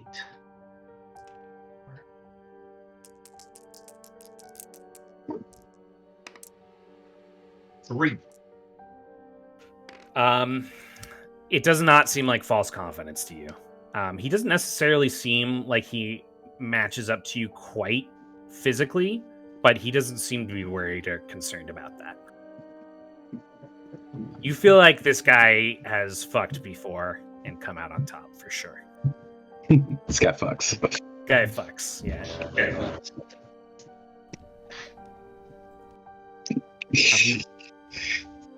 I'm just gonna ask him, what are you doing with the bodies? Oh, come now. The integrity of this deal. I don't ask too many questions. You don't ask too many questions. And we both walk away the better. But if you're really interested, there could be some demarks in this for you as well. I could use somebody capable. I have a bit of trouble hiring for my kind of work.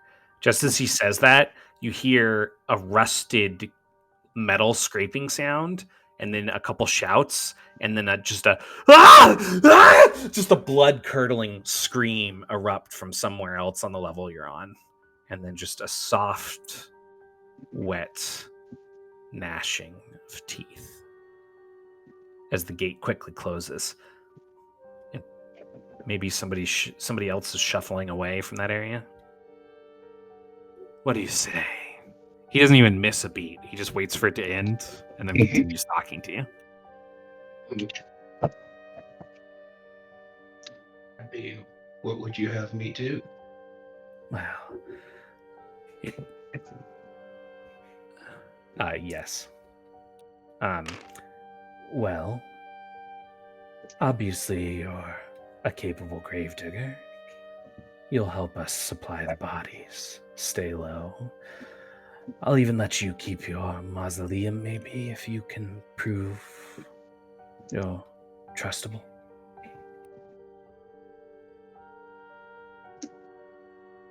Those are still just things you're offering me, and you haven't told me what the job is. He smiles. For now, I think you'll need to stay right there. You're a little curious for my taste. Oh, and careful with the bars. They might bite back.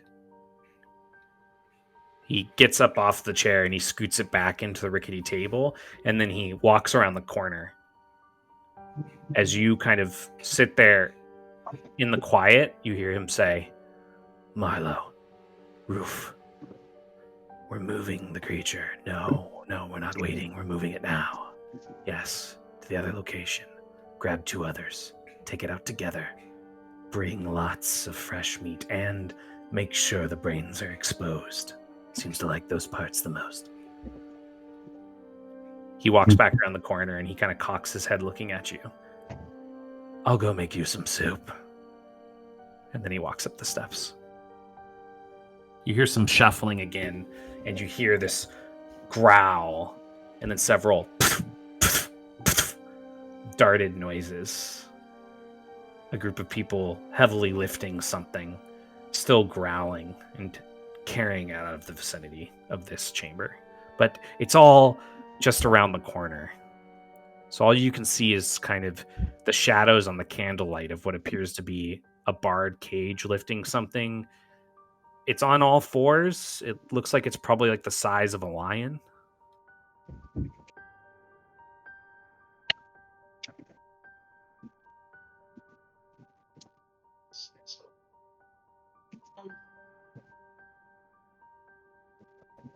This is right next to me, you said? It's like probably happening like 15 feet away from you, but it's on the other side of a wall.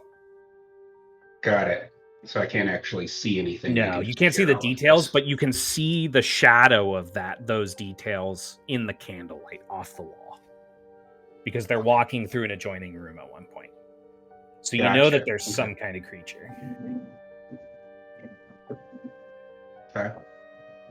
I'm gonna, once they leave and I'm alone down here, I'm gonna just pry at the bars a little bit to Okay. see if I can see what he was talking about, how they might bite back.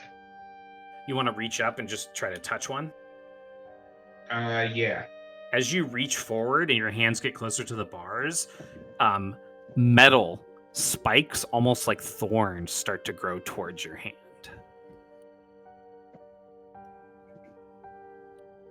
It's not like a technological effect. There's like some kind of magic on this cage. And it's kind of like reacting to you. Got it. Okay. Okay. So, when is this like a, how do I want to put this? Do you know what I'm do you know what I'm gonna ask, Matt, without me like just blurting it out right now? Are you gonna try to like? Do you want to know if Get you rid can? of it? Oh yeah, you might be able to get rid of it. Okay. Yeah. For then sure. I'll just kind of, as I feel the magic, I'll go, that tickles, and I'm gonna be casting counterspell at level 1. So you reach out and you grab the bars anyway. That the magic, it ripples out of your body in a completely uncontrolled way. It's something about you. It's not a counterspell being cast, but it's you just denying its existence. Your belief is your power.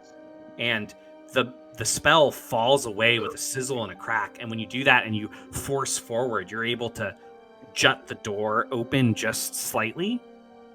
It still needs some force to get it open enough for you to climb through, but that spell dissipates. And as you release, you feel that pain that runs through your body after magic emits from it. And you take 1 wound. Actually gain a wound. Oh, correct. Yes. Yeah, it hurts, but you notice that like if you were there, you would notice like the bump on the back of my head just kind of flatten up and go back to looking normal. And then I'd pause a second, make sure nobody like heard that and is going to be coming back in. There's a quiet, and then you hear some shouting, but you don't think it's a reaction to you. And as we cut away to the other party, who have found the trail that leads to the old mill and must figure out their approach, let's go ahead and take our 15 here, because it is 7:58 right now. All right, you guys are approaching from the left side of the board. Getting from like where you are up to this building that you're spying on through the trees right now is like 3 range bands. And so you know that the approach is a little long, but not super long. There's 2 men outside here. They've pushed like a wheelbarrow up against this wall, and they've got a tarp over it. And there's light coming from inside this old mill building.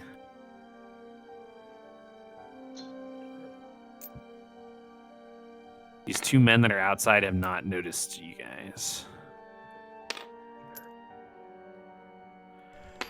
Let's keep it that way. Combat in this system is pretty like thematically visual, so I'm just kind of using this board to kind of represent the space for you guys a little bit. Do you guys want a rundown of the action economy? Do you have the rules open? Oh no, but I guess we'll get them open. Don't forget that there are tabs on the side, and you can just go to reaction. Yeah. There's basically no like bonus actions or quick actions in this system. Combat's meant to like go by. That's something. That's how Cyberpunk Red kind of works. Yeah. And I just kind of like it more because it feels more like a movie. So like anything that you would have done with a bonus action, you do with an action in this system. And really, like, there's going to be situations where like your allies on the ground and they're hurt, and you're going to feel like you're spending your whole turn to like drag them out of harm. But in this system, like, that's a big deal. Like, that's like a good use of your turn. That's like saving your ally's life kind of in this system. So don't like try not to mentally compare it to like your D&D character that you've played that has like 5 attacks and a bonus action, because it's just not going to feel like that. But it's going to go by a lot faster, hopefully. We're about to find out. So as the 3 of you are spying here, and inside, the Wanderer has pushed open their cage enough to step out into the dank basement, buck naked. I need a group initiative from the 3 that are outside, and a solo initiative from the Wanderer. All right, so we're not going to say what they're called exactly, but I am going to inform you guys that one of my features that I've taken gives me my initiative increases by 2. I have one that makes my initiative my agility plus my wisdom instead of just one. What is initiative again? Do I roll for that? You do not roll for initiative. You just add your numbers together. Yeah. Where is Which numbers? I'm looking for that in the I may not have put that on the sheet.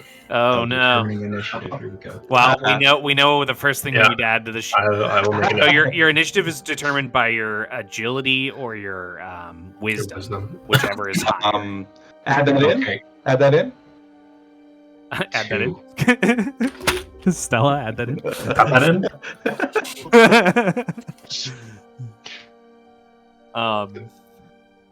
What is it again? My agility is agility or 2. wisdom. Yeah, whichever is higher, unless you have a feature that changes that. Okay. Yeah, I have my total is 4. Okay. I have an agility of 3, and then with the plus 2 equals 5. I have 9, and then you're adding how much there? 2. I don't think I have any features that. Okay, got it. That's totally fine. Not everybody is designed to react quickly to things. But either way, an 11 in this system is pretty good for 3 people. And the 3 of you are definitely advancing first before anything else is going on. These 2 that you see outside appear to be having a conversation with each other. There is a side door back here. You might be able to like approach from multiple sides. Actually, you know what? I'm going to stop talking. You guys can talk about it in character. However we approach this, it's not going to be easy. I think we should try to avoid violence as much as possible. It's tough, but I can't say the same for them. that, as you say that, I'm loading a crossbow bolt into my crossbow. Or you. Well, I suppose it will be what it will be then. I think we should like to be prepared. I do as well. I think we should do our best to scope out the area first, see what we can find out about this place, and make sure we're not being outnumbered too quickly.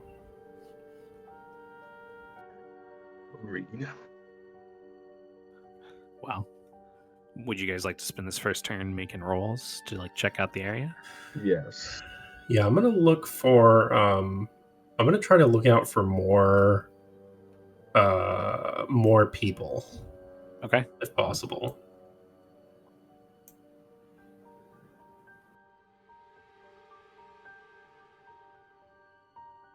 Awareness? Yes. Whenever I make an awareness skill roll to spot a hidden object, creature, or door, I do so with ease. All right. Let's go. That's old wording. Can you highlight that is for it? me next time you're in the main calling doc? Yes. So I can just say change wording. Yeah. I rolled max for my D6 and D4. I got 10 awareness. 10. Awesome. Okay. This was there's a few challenge levels in this. Yours was dropped by 1 though. I got a 13. Okay. So, a few things. Daria, what did you get? I wasn't rolling it. Okay, cool. You're just letting them do their job. I like Yeah. that. That's kind of what this system is for. Did you want to do something else with your action? I fucking rolled the wrong dice though. Hold on a second. Or your deed? I apologize. It's your deed. My deed. Are we cool if I keep that? I rolled D6 instead of D8. We're cool with keeping that 10, or do I need to roll? No, you can roll a 10. It's fine. And I would just have like I'd take my toolkit out of my handbag just to have it at the ready in case I need it. Okay, what does your toolkit look like?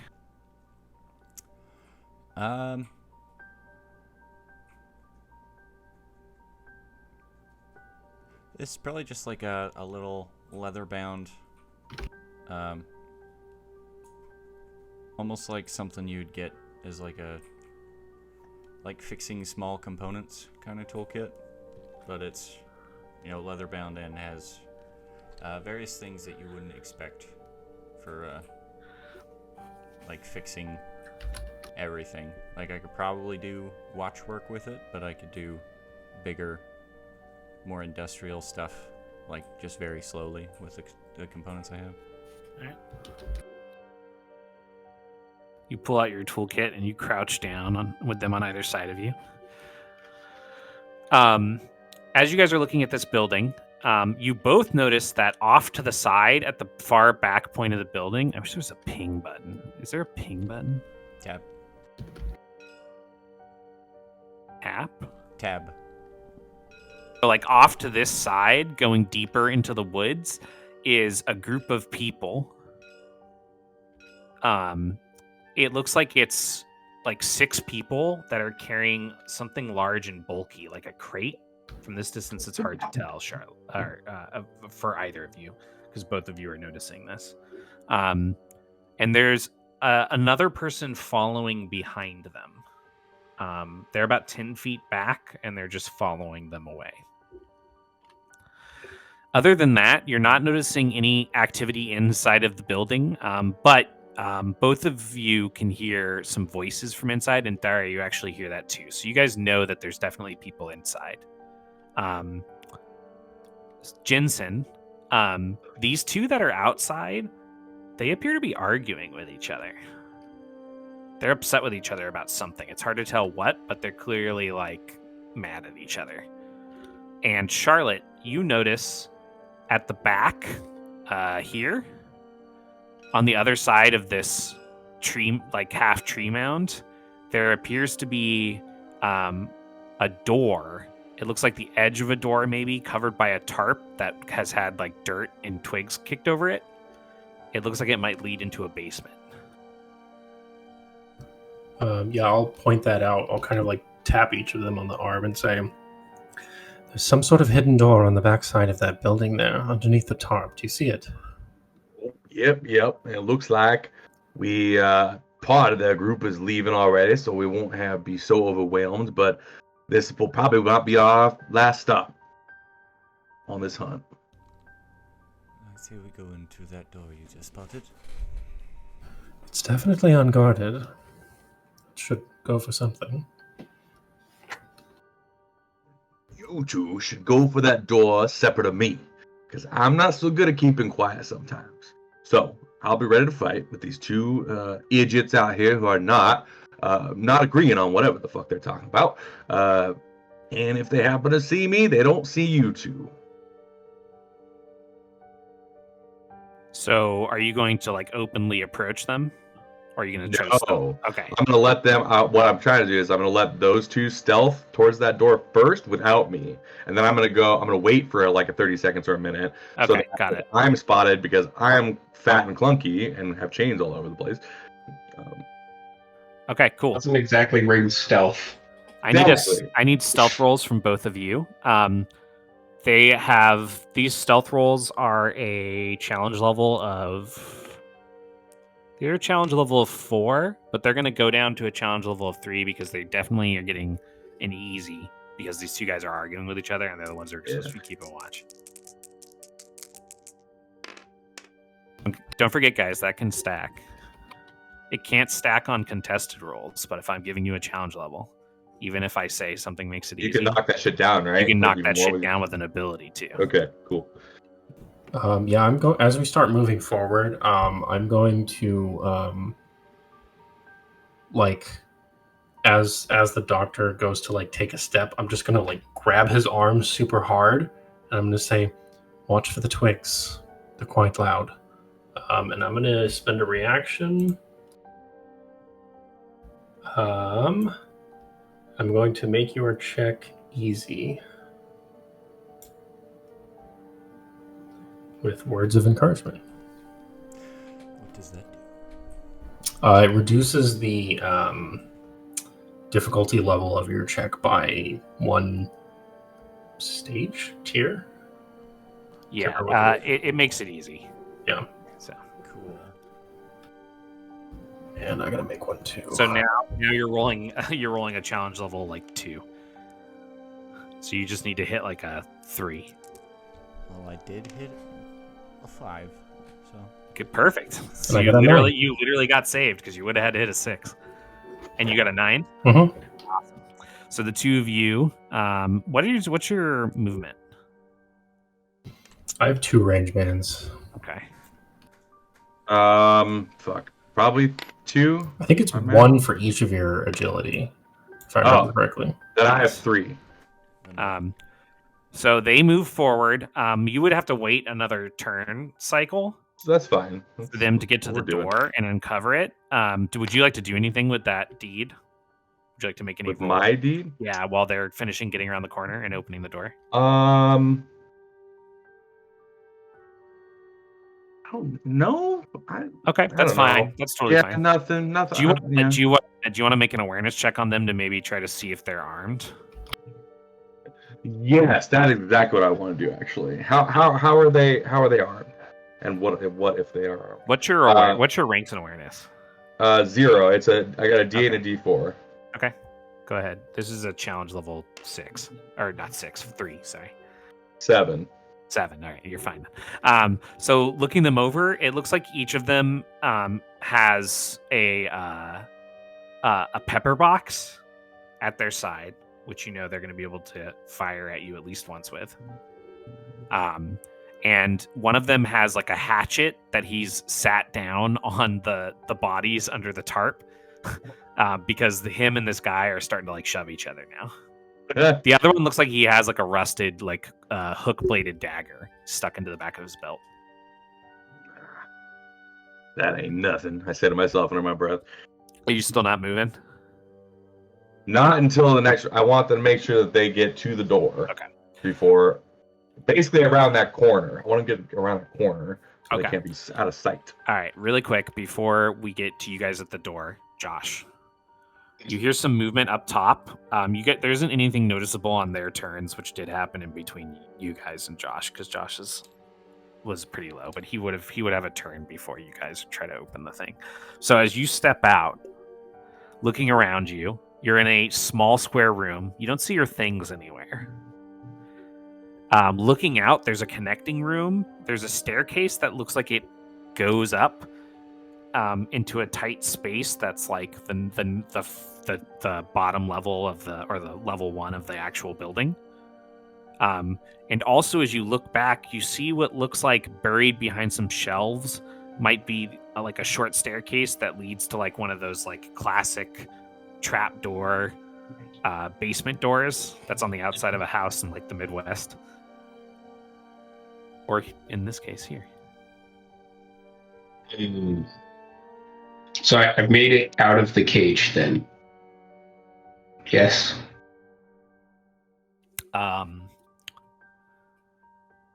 Yes, you are out of the cage. Okay.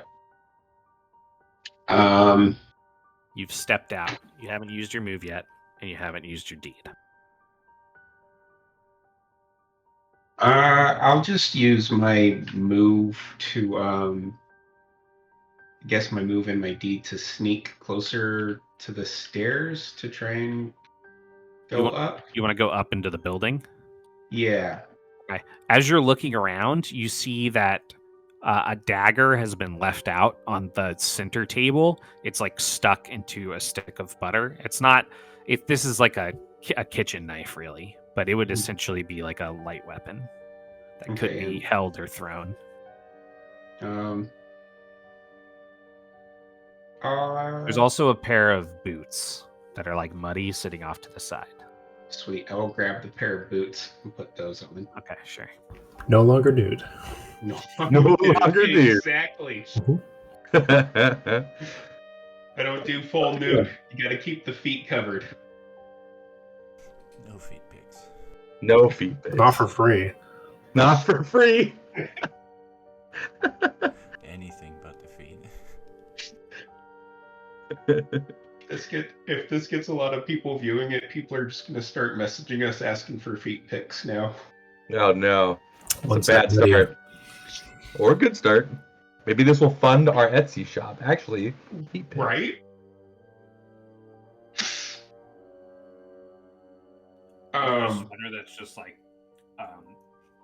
feet that are all stitched up in a sexy position. Gosh, we're gonna do that shit. That shit like where we make pictures of our characters' feet and sell them online as like portraits or some shit. So people, what was that shit called? A bit of a commish. Yeah. I'll pick up the knife. Just in case I need to throw something at somebody. And then I'll head however much movement I have left. I can move 10 squares, two bands. Sure. Yeah, two bands. So You can get up to the bottom level with that. okay. So I'm You're like in the rooms inside of the house okay. right now. You're like underneath this room. As you come up in that room, you can see off to the side there's like a chest that's padlocked. There's also a small table with like some letters and papers on it. Okay. I'm gonna go sneak over to the letters and papers. If I have enough movement left. Yeah, you get over there at the end of your turn. Okay. And then I'll just start rifling through them next turn. All right, the two of you shift the tarp back. It dumps some of the twigs to the side. There's a double door built into the floor. It looks like it's a stone face that probably leads down a set of stone steps. And you see a chain that's slightly rusty, padlocked through the handles.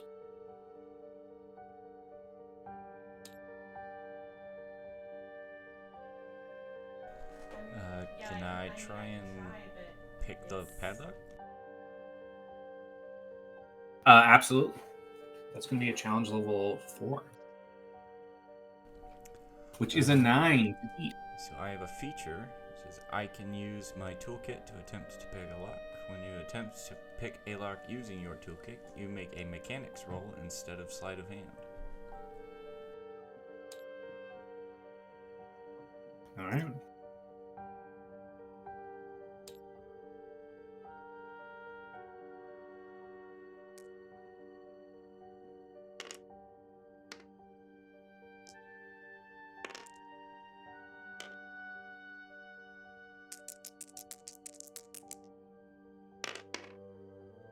Oh no, a 6.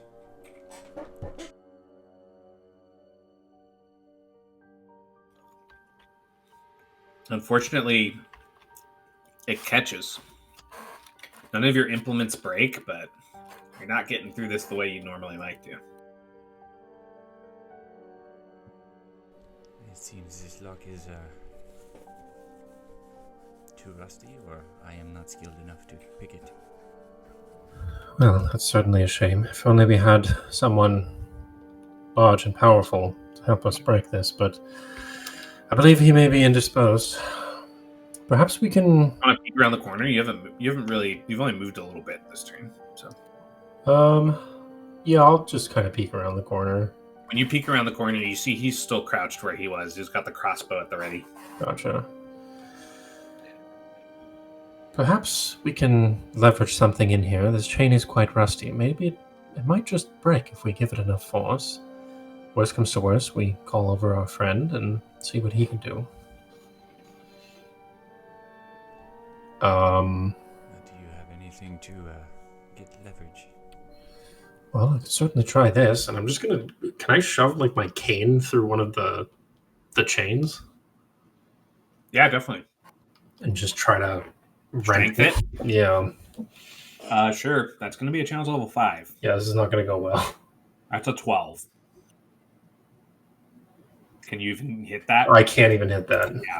Yeah, if I feel like it's gonna break the cane and it's not gonna break the chain, then When you look at it, you feel like you have very little chance of success. Okay. After kind of like wedging it in there and just seeing, she'll say, on second thought, this may not work out as well as I'd hoped. I'm gonna try to get. Yes, you might be right. I'm gonna try to get Jensen's attention from here. Amazing scene. How would you like to try to get Jensen's attention? To be fair, I was going to go over there with my next D. Like I was going to move as soon as you guys were Right now, like she's in the trying cover. to get your attention. Okay. So, how do you do it? Oh, it's like the dead of night, isn't it? It sure is. Like a light signal of some kind from around the corner is something that he might notice that they might not if you have to do that. Do we still have those lamps that we were carrying? Yes, you do. I'm gonna if I can, I'm just gonna flicker it a bit. I'm assuming it's like an actual oil lamp. I'm gonna try to just patch a little bit of the oil just to make it flare real quick. You see kind of like a flare of light from where they're at the trapdoor. Oh, that's good a cue as any. And I'm gonna start stealthing that way. This is a challenge level 4. Can I beat that? Yeah, I can beat that. I don't know. What's a challenge level 4? What do you have to hit? I don't have a 9. A 9? I might not be able to hit that. You might need help. You have crazy agility, don't you? Yeah, but I have 0 ranks in stealth. Oh. I can't. I have a D8 and a D4. I'm sorry, a D10 and a D4. I'm gonna use words of encouragement again. Instead of calling out to you, I'm just gonna make sure I have your eye contact as you start moving forward, and I'm pointing to you to no that way no that way stop. I'll kind of navigate you through where you noticed some twigs and stuff that you absolutely should. It'll drop it to a 6. 7. Thank you. That was helpful. Encouraging. Very encouraging. And so I kind of creep over there, half stooped over. You see the rusted chain with the. I'll let you move all the way up to them, because these guys are now full on, just arguing and shoving with each other. So okay. Thank you. I thought I had a decent shot because them twos won't shut up over there, but that was I definitely didn't see that branch. Not gonna lie. With all of the trees out here, sound echoes more than you might think, but it's good that you got here. There's a rusty chain on this cellar door here. Do you think you can break it quietly? We can try. Do what you can, please. I mean, I will grab it and kind of actually, I will take part of my jacket, untuck part of my leather jacket, put it around the lock, and then grab it with my hand, and I'm just gonna try and yank it. Okay. Yeah. Athletics? Yeah, it is against a 12. Okay. I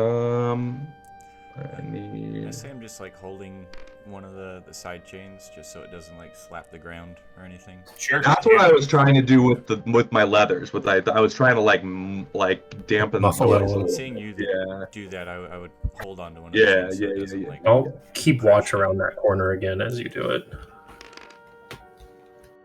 13. Awesome. All right. You pull back the chain. It's muffled as it breaks, and you guys are able to swing back the door.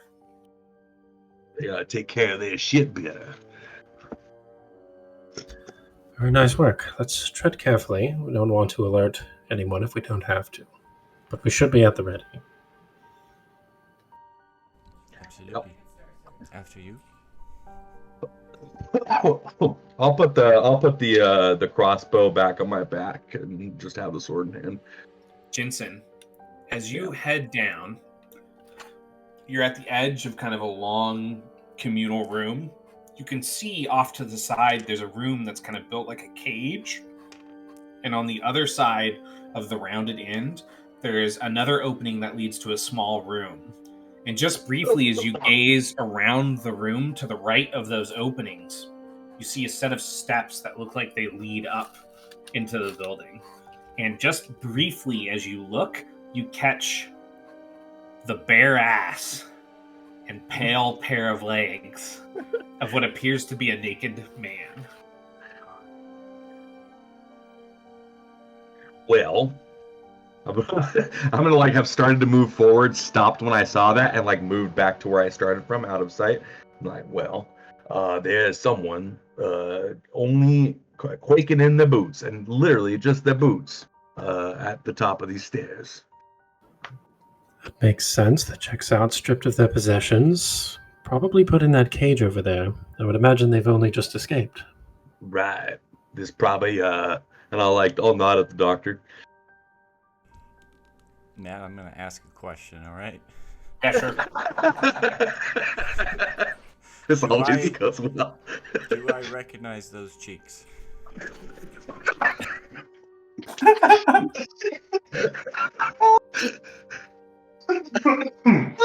Aethergarde's ass.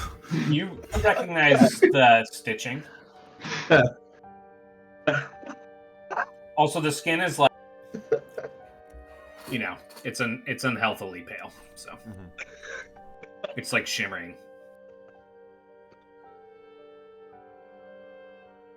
I'm gonna sneak ahead of these two. Oh. I'm just gonna put a finger over my lips. And then, looking up towards Naked Man. V. To try and get your attention. You look Would I back, be able to react now, Matt? Yeah, you look back down the steps.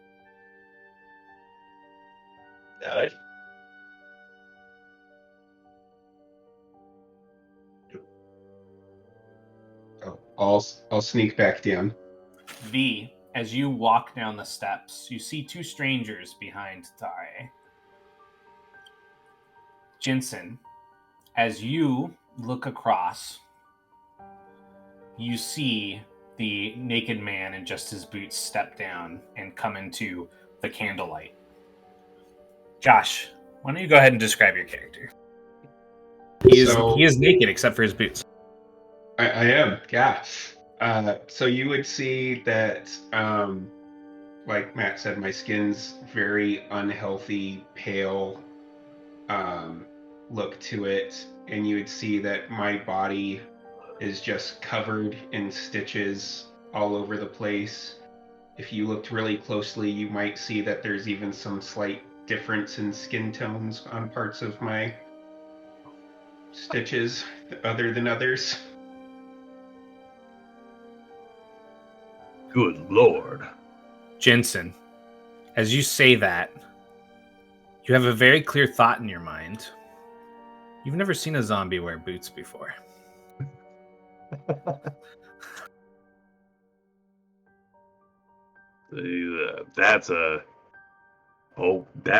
I'm gonna like stumble between my words and like look at Waltz, like look back at V. Oh man, cock too, man. Are your friends dead? Are you dead? Dead? Who are these people? Did this thing just say dead? I think it's best to leave discussion until we are out of this place. They are friends, though. At least once we can get you some proper clothes. Here, his coat is a bit wet, but it's better than what you currently have. I'll take off the heavy coat that I think Herc gave me. It's okay. I'll You hand can it to you. keep it. Okay. No, I think you should take it. Well, they I'm seem like comfortable enough. massive. Would it look like it would even fit me? You're pretty big. Did you Is it describe bigger your than me? size to them? I guess I kind of missed that part. Yeah, you would see I'm even bigger than you, like taller wise, and like everything that you can see is like muscle. Like it's not like you guess I weigh a lot, but it's not like a bunch of fat or anything. It's like skin holds taut over muscles. 100% man. Yeah. A little More just defined. like there's no fatty, stuff that can possibly be there since, Yeah, you refuse the coat, and I'll just kind of like look at you up and down a bit and say, perhaps you're right. go. There's some scary people upstairs. They said they needed the bodies for something. And they were feeding some beast and took it to another site. Did you happen to see the beast at all? Not exactly. I saw its shadows. Do you want to know what its shadows looked like? I do, actually. I'm gonna start trying to do hand puppets Okay. Make a onto the wall. make a performance or a sleight of hand check. Roll. I apologize. Let's see. Okay, performance is not good. That's a 0-0. Sleight of hand is at least a 2-0.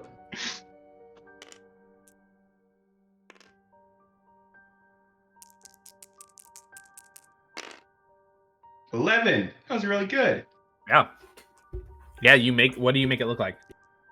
You said it looked like it was like a lion almost, right? It was like a caged lion. Yeah. So I'm gonna try and do that.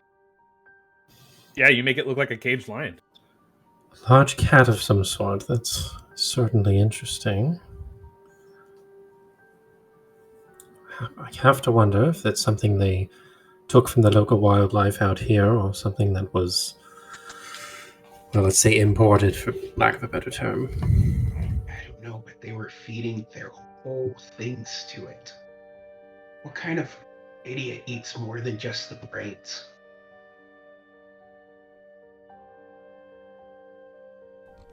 We will discuss this later. That was a very serious question in a very unserious situation. I'm still flabbergasted by this whole scene. Yeah.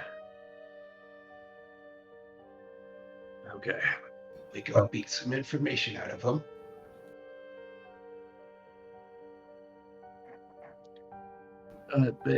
You were taken by them. Did they say anything to you that might be important? There was the very scary man in the mask, and that had the knife. He wanted to offer me a job for getting bodies or something, and then he would let me have some brain scraps or something. He seemed a little crazy. I'm not gonna lie. I'm assuming that Cecil agreed. you didn't know these people before you were captured, which leads me to believe you trailed them out into the woods as well. Why were you following them? They took my bodies. Those were the fresh food today, and they stole them. Fight over resources. Certainly makes sense. Well, let's see what we can do to get you what you need, and I'll kind of glance at the doctor. But in the meantime, we have something more to worry about. We either need to... Well, if we're going to try to figure out what these grave robbers are up to, we'll have to press on further at our own risk, or we could leave out the back as the way we came in. Do you need the bodies to because I see some of your parts of your body are different colors a little bit, different shades. Is that why you need more bodies? Are you trying to I'm just gonna put put yourself a hand over together. your mouth as you're talking. I do. That's the last thing, doctor, that you should be doing. I believe we should figure out what's happening here first. I do too. Believe me. V, you said your name was. Have you been upstairs yet? I had just gotten there when Dad came and got me. What are you doing here, Dad? He said dad again. He I said heard, dad. yes.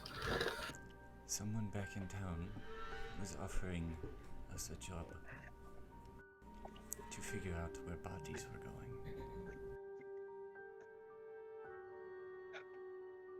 And you found him. Good job. Well, to be honest, I was hoping it was not you. Oh no, I left the bodies in the graveyard. I didn't take anybody's body.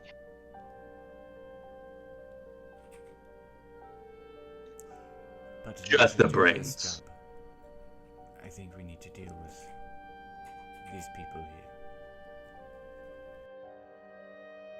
here. Alright. I'll just crack my knuckles and get ready to go upstairs.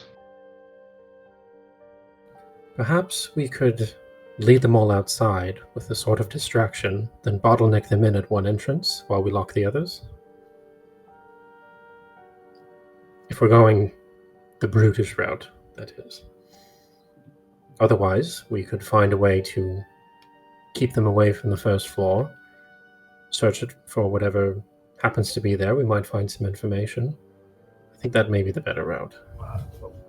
The brutal route might be the only way we do it, so as to not alert those that have already left and make our job harder.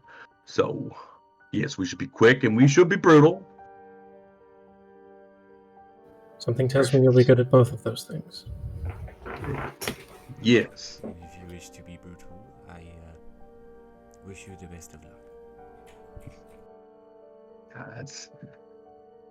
I understand what I was hired for. I'll look over at V and say, "You look like you can handle yourself in a fight. Are you wounded?" They hit me in the back of the head, but that shit healed already. Fascinating. Well, I think the two of you may have to do the heavy loading, as it were. Perhaps the good doctor and I will explore and see if we can find any information that might be of useful to the council. Are we ready? There were some leaflets and papers up there that I was headed towards when Dad grabbed me. And a locked chest. Oh, we should look at those. We should definitely start there, yes.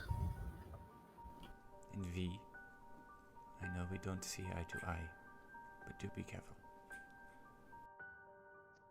You too. I'll make sure no one gets to you.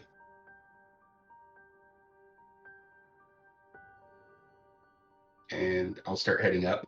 Okay. At this point, I'm going to let you guys do a group initiative. From outside, you hear some shouting, and then you hear the fighting calm down. And one of them has come. It sounds like he's come up to one of the broken rinkways, like these openings where the mill used to run the lumber down, and he's like shouting it at the others about how he beat that one guy up for like talking shit, basically. So it sounds like at least one of the dudes outside is indisposed at this point, just because they never noticed you guys and they started to get in that fight. Nice. Dumbasses. Doing our job for us. All right, what is your guys' initiative total? I had 2. So we had 11, not counting Josh. Yeah, 13 with me. 13. Okay, all of you are going first. It would be, you guys are up in this doorway, and you can basically get to anybody within your movements in this little mill. It's not that big. So, and remember, you guys, you have a group initiative, so you can move and take your deeds around each other. So whoever wants to do whatever first. Currently, you guys are in the side room that had the chest and the table in it. Right. Try to toolkit it. This is a challenge level 4.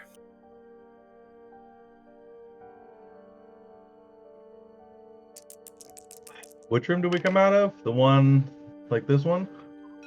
It's like you guys are coming out like underneath here. Oh, okay. 17. Yeah, you easily pick that lock when you open it. Both you and V would notice inside these things.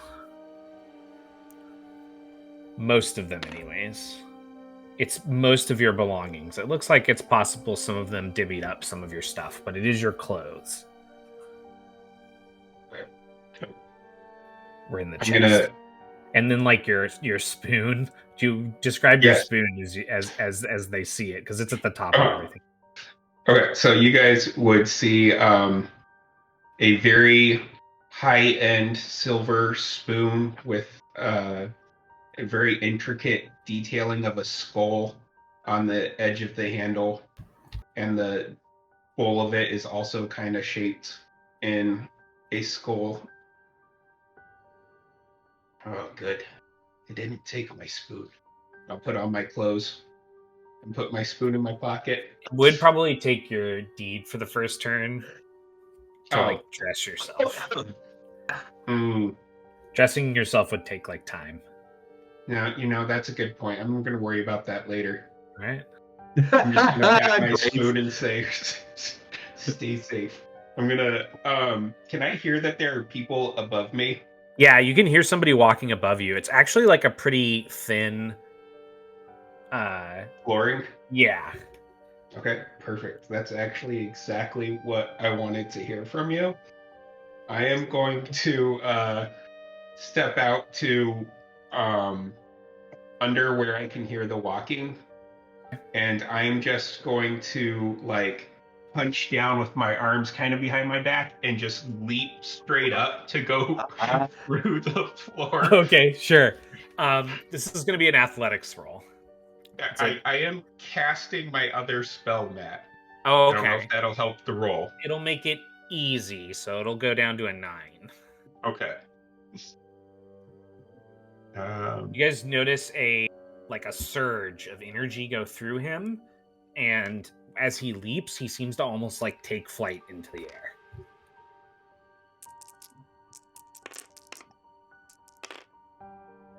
$11? Yeah. You break through the ground. This guy leaps. You definitely hit. I'm gonna say that you hit him for an unarmed attack with that D as well. Sweet. 2 damage. You're not able to grapple him, but he actually shrugs off. It seems like he shrugged off at least like one of that. But you still harmed him a little bit, and he steps back. What the hell? The monster! It's out of its cage! And you hear some shouting from the main room. That's all I got. You want to drop your token next to him? Oh, yeah. And there's a hole in the floor for the level above you guys. Wait, you hear them kind of shuffling. I That's accidentally picked up. Yeah. it. Actually, There we be like that. The hole is like right here, It's right behind me. and you guys are mostly like right down here. All right, who's up next?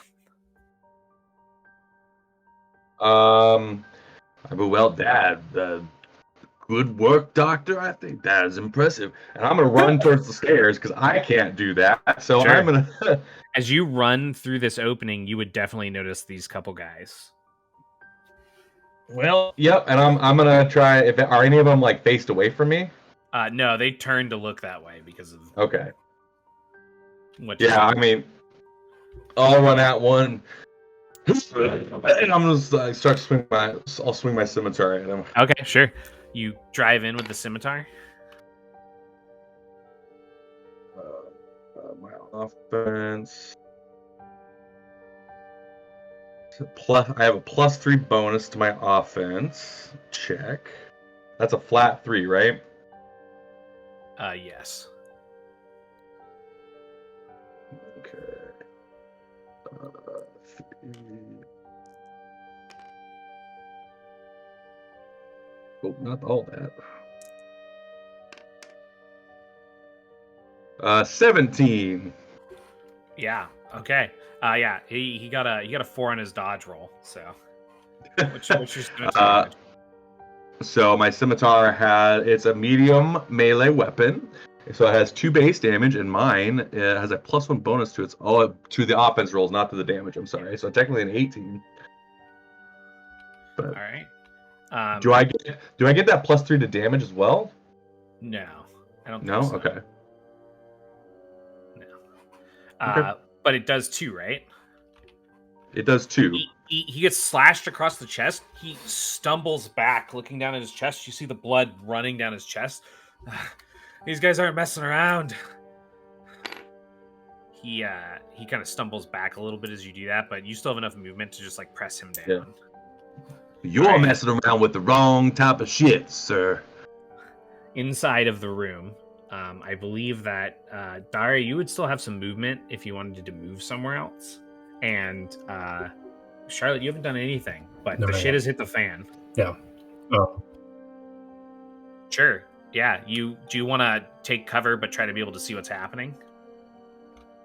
You could duck like behind the staircase over here, maybe. And then There's you could probably a see decent out. amount of debris in the hallway now that he could. Yeah. You could also just like hide behind this corner, maybe.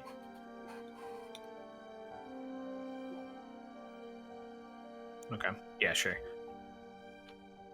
Yeah, you duck behind that corner. You peek out. You see that there's definitely another guy outside here. And then Charlotte. I'm gonna go up to see if I can find those like pamphlets Okay. that he was talking about. I'm definitely keeping an eye on like where everyone is. Like she's kind of making a mental map of this place as people move around. Sure. But yeah, I'm gonna go check those out and see what I I'm can picturing figure out. the math lines from the Sherlock Yeah. Holmes Robert Downey Jr. movie. Yeah. Yeah. All right. So you're running up to the papers.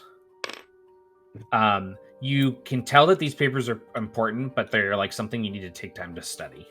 So like collecting them right now is probably the most strategic thing to do. Yeah, I'm gonna just. Okay. As you're looking through those papers, you do find a small, what appears to be kind of like a Derringer hand pistol, like one that could fit into a sleeve. It looks like it's got 2 shots loaded in it. Yeah, she's gonna like start picking up pamphlets, and she'll just kind of say to herself, "Oh, there's no time for this right now." And I'll just start stuffing them into my bag, and then I'm gonna see the Derringer and go, "And a little gift as well. How thoughtful!" And I'll pick that up as well. And then yeah, I'm gonna try kind of do the same thing the doctor did, and just kind of find a spot to take As cover you for. do that, you look back into this corner area downstairs where the side door was, and there's like a little table up to the side over here, and it looks like it's got like a suitcase on it. Next to that suitcase, there's also a barrel. It looks like it's partially opened. It might have like, you're pretty sure it's probably got like cured meats in it that they've been eating. I'll move over there and I'll check that out on my next turn. Okay. All right. Outside, these guys rush. This guy, he's gonna just kind of stay in front of you. And oh man, I think he's gonna try to grapple you. All right. So make a contested athletics roll. He got a 4, so he did not do very well. Well, as long as I don't fucking fumble this, probably be okay. That is my grappling. It's athletics. Yeah. What'd you get? 16. All right. Yeah, you shrug him off, and then you feel the guy that's behind you try to grapple you as well. So I need you to make one more. Okay. 9. This guy's gonna step over the doorway. He starts shouting, like he's shouting to the guy that he got in the fight with to like come help. And he pulls a revolver. You, as you shrug that guy off your back, the revolver fires with a burst. It lights up the room for a moment, and it does hit you, and it's going to do 2 piercing. My armor rating is 2. Yeah, so you shrug that off your leathers. Well, that's just cheating. All right. You just stay right there. I'll kill you too. That goes back to your guys' group. Who would like to start off for the team? I love how you guys are stacked in this staircase right now. Yeah, I can't figure out how to get my token under there. It's you got to do the tool thing, and I think that you guys can't do that unless I promote okay. you. Is that correct? Can you guys see the hidden areas if you're promoted? Don't No know. idea. We'll have to test that, and if not, then I can probably just start promoting you guys. But for now, we know that you guys are like underneath. Yeah, that's why I put myself there. I figured that was better than nothing. Who wants to start off? Don't be gun shy. Somebody just grab. I mean, Also, like, if anybody wants to do their movement using their piece, they can just do that as people are doing their deeds. We can all track that. I mean, I'm gonna grab the guy in front of me and say, both of y'all are just too weak, and I'm gonna try and like get shove his face, like take hold of his head and shove his face into the side of the mill thing right here. Okay, sure. You Try just and wanna like brain block him. Yeah, sure. Yeah. Make an athletics roll for me.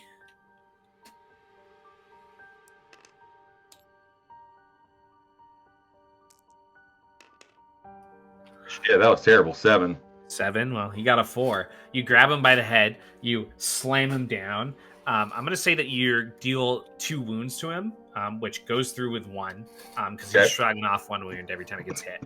But between that and his head hitting the side, he just crumples down to the ground. This guy's he's stable, but he is unconscious and he's got a pretty severe head injury. Okay. Also, his chest is bleeding. I'm gonna wheel on the other guy and say, well, your buddy didn't learn his lesson. Are you? He grimaces and he reaches into his vest and his hands come out with 2 brass knuckles. I like that. More fight than your buddy. Can I go next? Yeah, sure. I'm gonna grapple this guy here Okay. in front of me. Contested athletics. I believe that yours are easy, right? I don't. No, not yet. For some reason, I felt like you were like really good at this. I mean, I got a lot of Your roll stuff. is good. I got good attribute and good rank. Okay. And I could have something more, but my meal got interrupted, Matt. Yeah. Well, life's tough. Can't grapple without my token. I'm starting you off with the consequences. 14. 14. Well, yeah, you still beat his ass. So, how do you grapple him? I'm just gonna grab like both of his shoulders and then give a real big smile, and I am going to jump over the ledge, turning him down to try and land on the other guy underneath. Okay. Me on top of both of them. On this guy? Yeah. Okay, sure. Yeah, you can definitely drag him. Like, so you the drag guy that him. just pulled out brass knuckles on James. I want to crash onto. Okay, all right. So make an athletics roll as you leap off, carrying him with you. And this guy's going to make a dodge roll. He got a 12. With my reaction, can I be like, look at me? I got an 8. Do you have an ability that lets you do that? No, I just want to yell at him. Try and distract him. Sure. Make a performance roll. Oh, yes. What? That's going to be What did awful. you say? What did you say for your You're muted, I think, Josh? Oh, my roll was 8. 8. It wasn't good. Yeah. Well, you do crash down with him. I'm going to say that both you and him each take 2 wounds of bludgeoning damage from that fall. Would my armor reduce that? Yep, it sure would. Cool. I got a 7. I roll on my performance check. You didn't distract him. He was able to dodge. He dives off to this side, actually. All right. Right. I missed. Who's left? We got our studious ones as your allies brawl. Yeah, I'm gonna. Is the suitcase that I found, is it closed? It is. It actually has it has a 6-digit combination. There's 3 rollers on each side. Oh shit.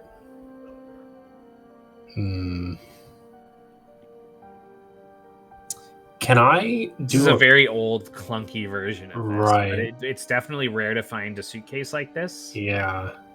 And it's interesting. Can I do a quick skim through the papers that I picked up and see if any 6-digit numbers pop out to me? Sure. Spend a deed to make a study roll. Study roll. Okay, I'm gonna use the magnifying glass because my eyes ain't what they used to be. Yeah, that makes the roll easy. This is against to try to find this combo in a search this quickly. I'm gonna say that this is a 7. Okay. But you just made it easy, so it goes down to a 6. Okay, that's not bad. I got an 8. I'm sorry, I was telling you the challenge level, not the target number. Did you have anything else to make that easier for yourself? Because 6 is like a 15. Am I? I'll let you re-roll, but I want you to double check because I think I might have confused. Am I able to use words of encouragement on myself? What does it say? It says, as a reaction, when a creature that you can see within 5 range bands rolls an active or defense skill roll, you can choose to spend one of your encouragement points to make that skill roll easy as you impart encouraging words for this attempt. No, I don't think so. Okay, that's kind of what I figured. I kind of want to make a feature now that lets you use it just on for you. yourself. Yeah. Let's you Like talk yourself up. Yeah. Well, in that case, well, actually, you know what? Rash confidence will be called. Okay, no, that doesn't apply. No, I don't have anything. Okay. Okay. You're not able to find the code, but this briefcase seems important because it's definitely not easy to crack into. Yeah, people don't lock things they don't want to. They don't want people to find easily. I'm just going to take it with me. Okay. You grab it. You walk back to the point where you were watching. Yes. Yeah, I'll do that. All right. As that's happening, Doctor, I know you've been trying to jump in.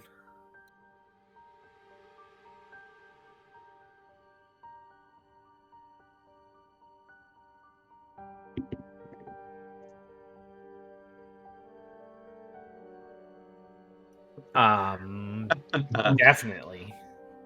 A little mercury right in the bloodstream. Probably anesthesia. You probably have anesthetics. You probably have a liquid anesthetic that you might be able to pour into a cloth. Yeah, exactly. Chloroform this motherfucker. You probably only have like a couple uses of that left though.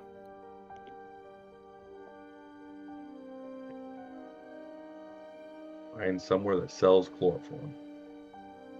On the to-do list. You might be able to make chloroform. It just takes you time and resources. And you've been traveling.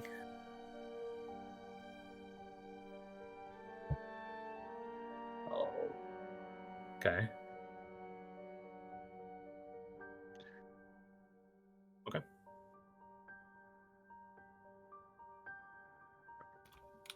This guy? Yeah, you jump around the corner. Make an athletics roll. This might be a time for words of encouragement. I'm pitting this guy though, right? Oh, so it's easy. I'll give you one level of easy. This is actually you're gonna roll. This is gonna be contested. So you're gonna roll twice and keep your better roll, and he's gonna roll twice and keep his lower because he's also got a difficulty. So that's helping. But nothing else can really be stacked on that because it's already been activated. Yeah, Okay, yeah, he got the worst, which was 5. So you jump on him as you're holding him down, V. You see, Dari jump on him and just press the cloth into his mouth, and he starts heaving it in, and then he grows still and just sinks into the cloth. And this guy who dodged to the side, he's starting to draw. He's starting to draw like a larger machete from his belt. What the hell did you just do to him?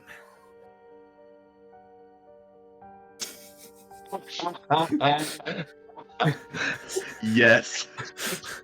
I'm gonna step in between him and my dad there. Yeah.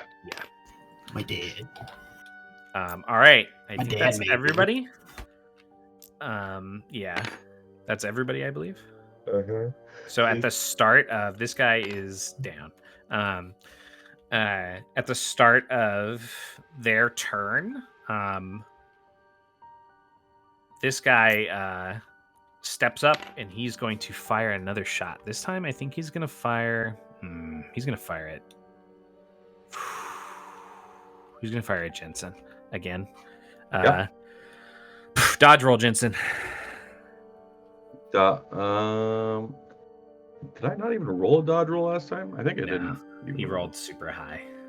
Oh. I just did Okay. it. Fucking. What is You got a dodge What is dodge technically? It's an agility skill in your. It's up at the top right of your sheet. So it's agility and whatever your dodge roll skill is. Oh, sure. Okay, right. 3 and 1.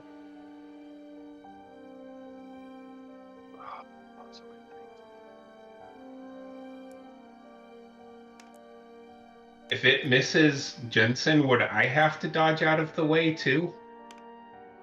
I'm Kind of looks like I'm right behind him. gonna say yes. Got 10. It does miss him. Big a dodge roll. Okay. Thanks for stepping in front of the bullet.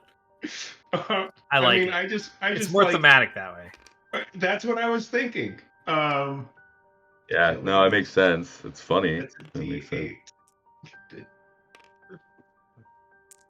The burst of the pistol goes off, and both of you instinctually go to duck. 11. 11. Both of you dodge the shot. He's actually gonna jump back out to here, and this guy looks back at him. Where are you going? And He's not going nowhere. Don't worry. some of you can hear outside. This guy is just like taken off. He's hurt from the fight he got in with his buddy, and he's like, "Fuck it, I'm out of here." However, this guy is staying and fighting, and he turns the machete, and he's gonna grip it with both of his hands because it's like a big chopping blade, and he's gonna swing at you. So I needed another dodge roll from UV. He got a 12 on this. Ew. Is it a versatile weapon? It sure is. Tie it, does the attack go to the tie on the attack or the dodge side? The attack. Tie goes the attacker, baby. So then I max out at 12 on my dodge roll. So Oh, okay, yeah. So he can just hit you. Cool. Yeah. He does 3 wounds to you. okay, you'll see that. I guess Jensen in particular will see that my skin is really tough to get through, and only a little bit actually ends up making it through. I make a mental note of it because I can do the same thing. I've been attacked in the same way, and my armor stops me, or my leather stopped that kind of shit. So your skin is leather in my brain. As all of this is happening, and you're peering from the other side of the staircase on the downstairs side, Charlotte, go ahead and make an awareness roll for me.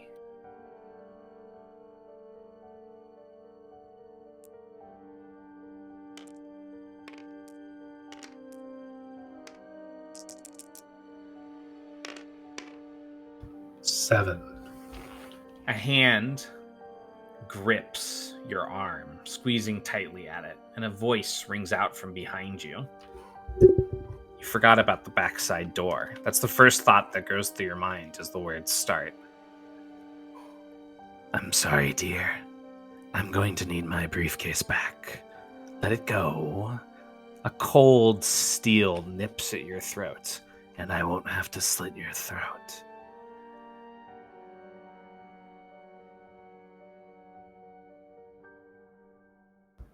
I'm going to the hand that's not holding the briefcase. I'm going to slip it into my coat pocket, very carefully, and I'm going to wrap my hands around a small twig, and I'm going to snap it in half. I'm going to cast Curse on him. Oh. All right. What does Curse do?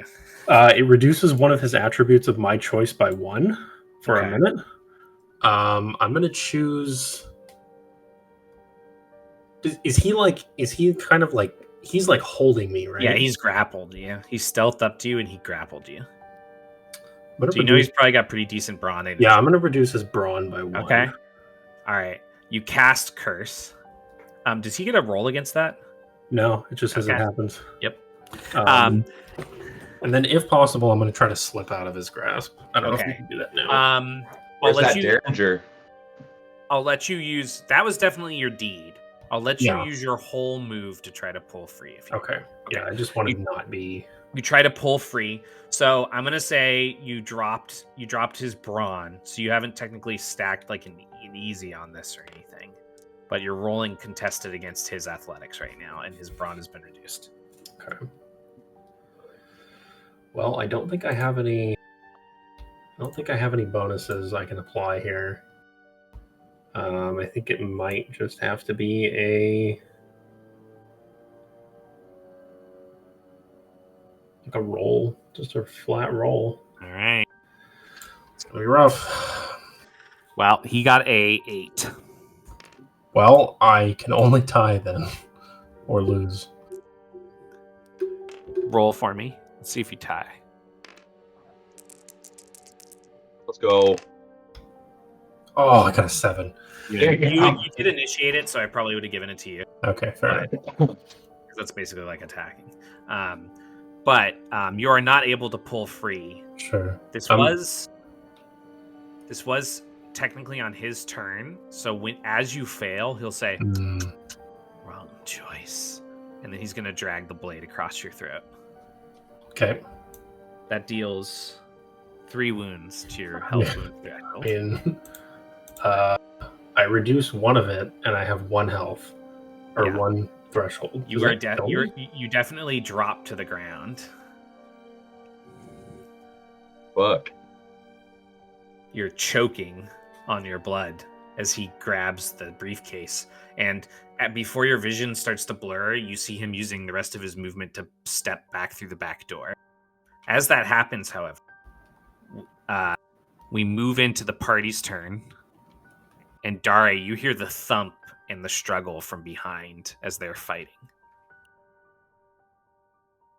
I have to make a survival roll. You do.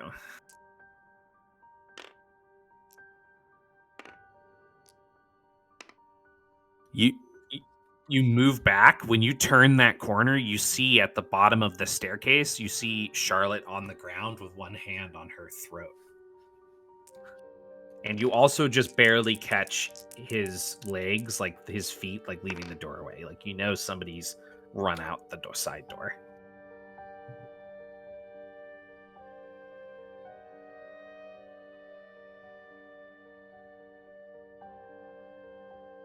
Okay, that's the rest of your movement.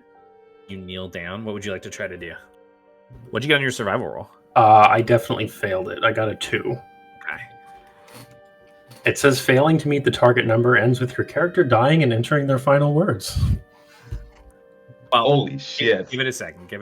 He's already at you, so if he can try to patch you up. Okay. I mean, for what it's worth, I had to make that roll immediately upon taking that damage. Yeah, I know. Okay, fair enough.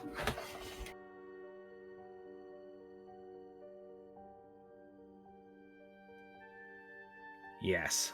All right. You would need to hit 2 wounds to like get her stable, because she's at a negative.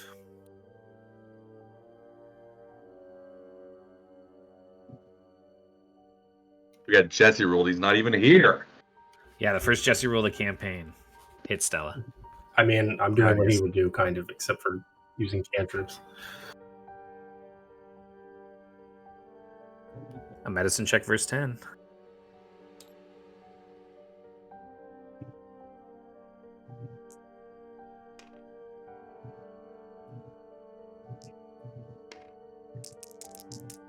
Do you want to try for some words of encouragement? I'm not conscious. As you're choking. I don't know. I don't know how encouraging I could be. Yeah. Gurgling blood. There's a new gift for you, Chris. I gave you the first new gift for the campaign. An 8. Charlotte's choking out on the ground.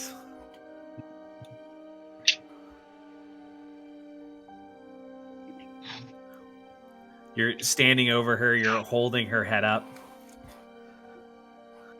I honestly hadn't looked at the death rules in a while, and I'm definitely going to give you like multiple tries before you go down. So I'm giving you at least one more, but you're definitely like pretty close to death right now. Yeah.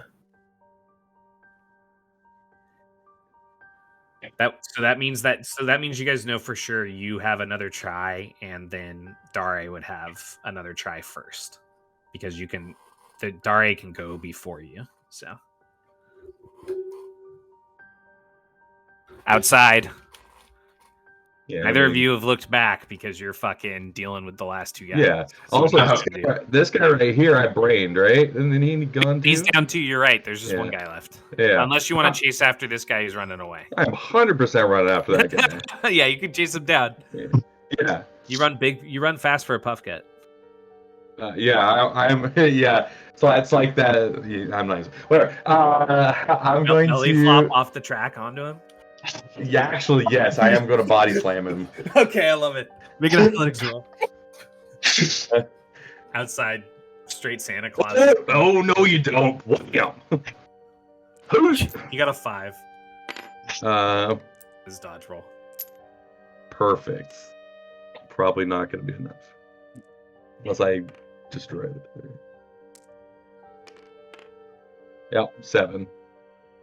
7. All right. Yeah, you tackle him into the ground.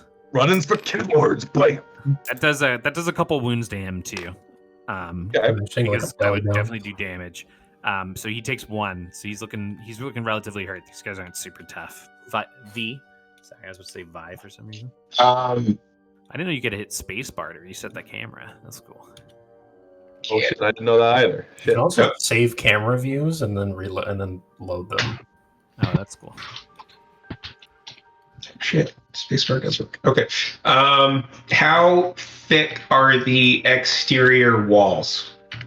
You're strong enough to break somebody through the exterior wall. Okay, I'm gonna grapple this guy and jump outwards to head towards this guy over there. Which guy? The guy. Yeah, the guy. You want to grab him and drag him all the way to the other side? Well, I still have fly cast on me. Oh, sure. There's a roof.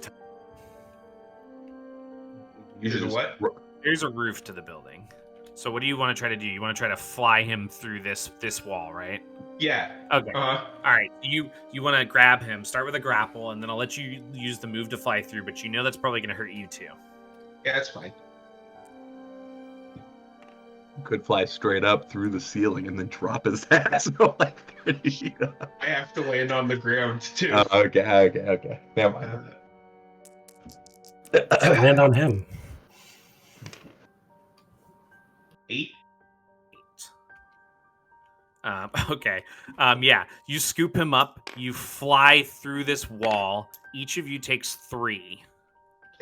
Okay. You drive down. He's like unconscious. He's unconscious now. I'm just gonna look up at the guy who's trying to run.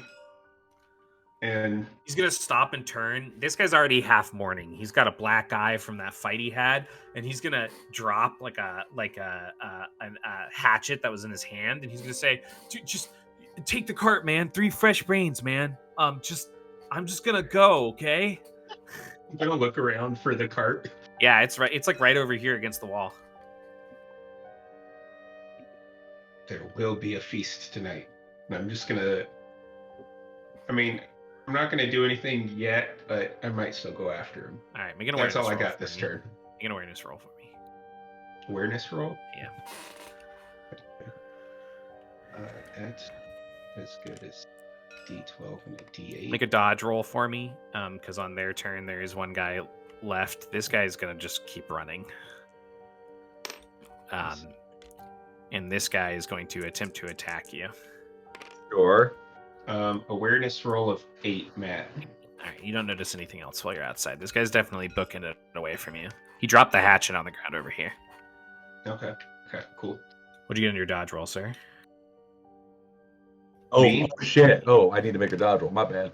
It's all good. I'm sorry. I didn't see your name, and I didn't have my camera on, so it was even harder to realize what's going on.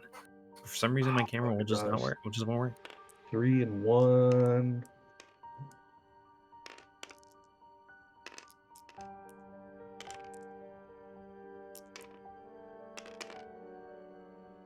10.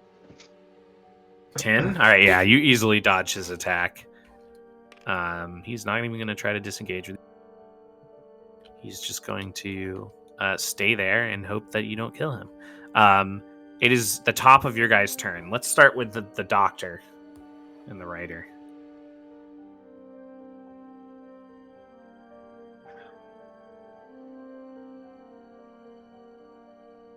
I'm gonna like grab onto one I would of say your start with ropes. Dare.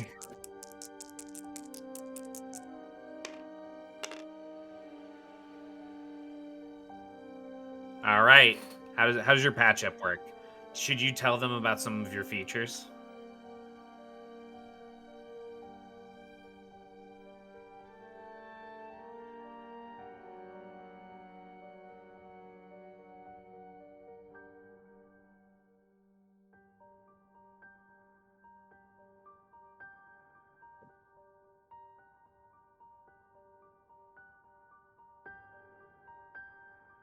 That is enough to stabilize you.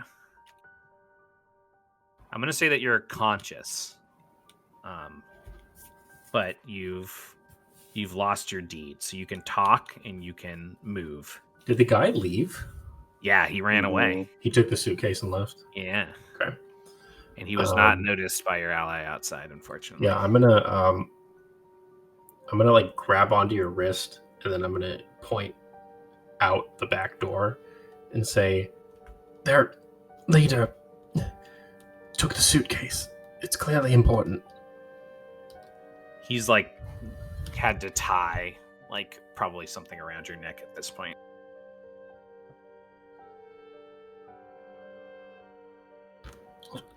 I'll do whatever I bloody feel like, okay? We need to go after him. I'm gonna start to stand up. You're feeling pretty weak when you stand up. One of the side effects of the blood loss is like vertigo, so you're having trouble like staying straight. Yeah. I mean, I'm assuming she probably can't stand up, but she's gonna try. You get up with your half movement, and you almost immediately start to stumble backwards. And you kind of, when you stumble back, Thar is kind of like there to catch you, like he already expected it. Okay.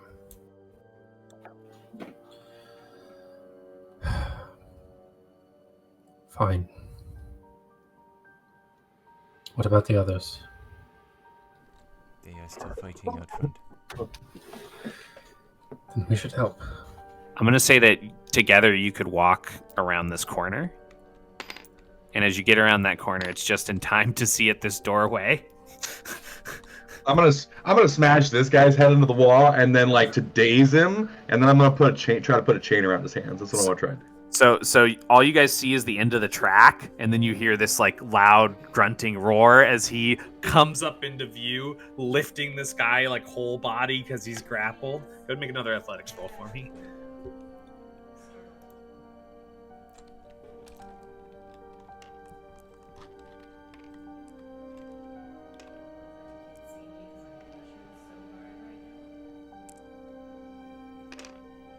$13.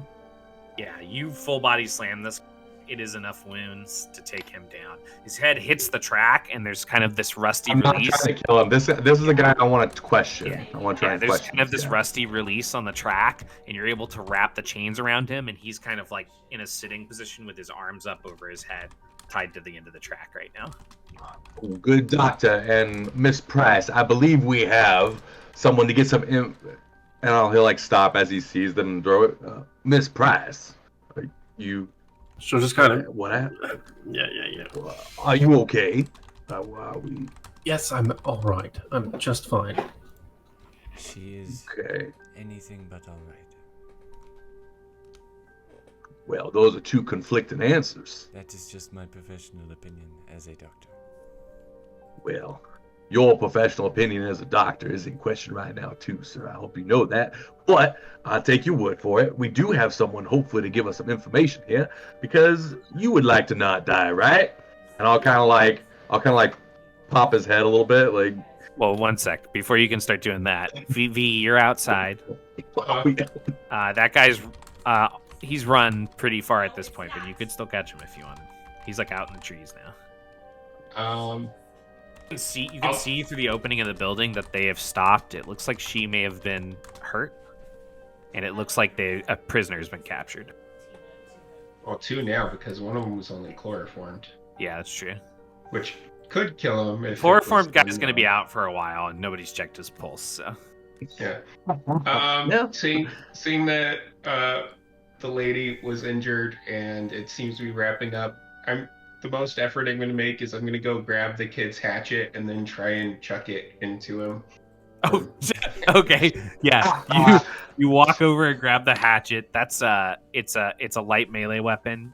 It has a thrown, so you would roll an attack roll basically, like you were meleeing with it. Would I be a brawn or agility attack roll? It would be brawn, and it would be a melee attack technically. It's just got the thrown. So it's just melee offense then? Yep. Exactly. But it's thrown.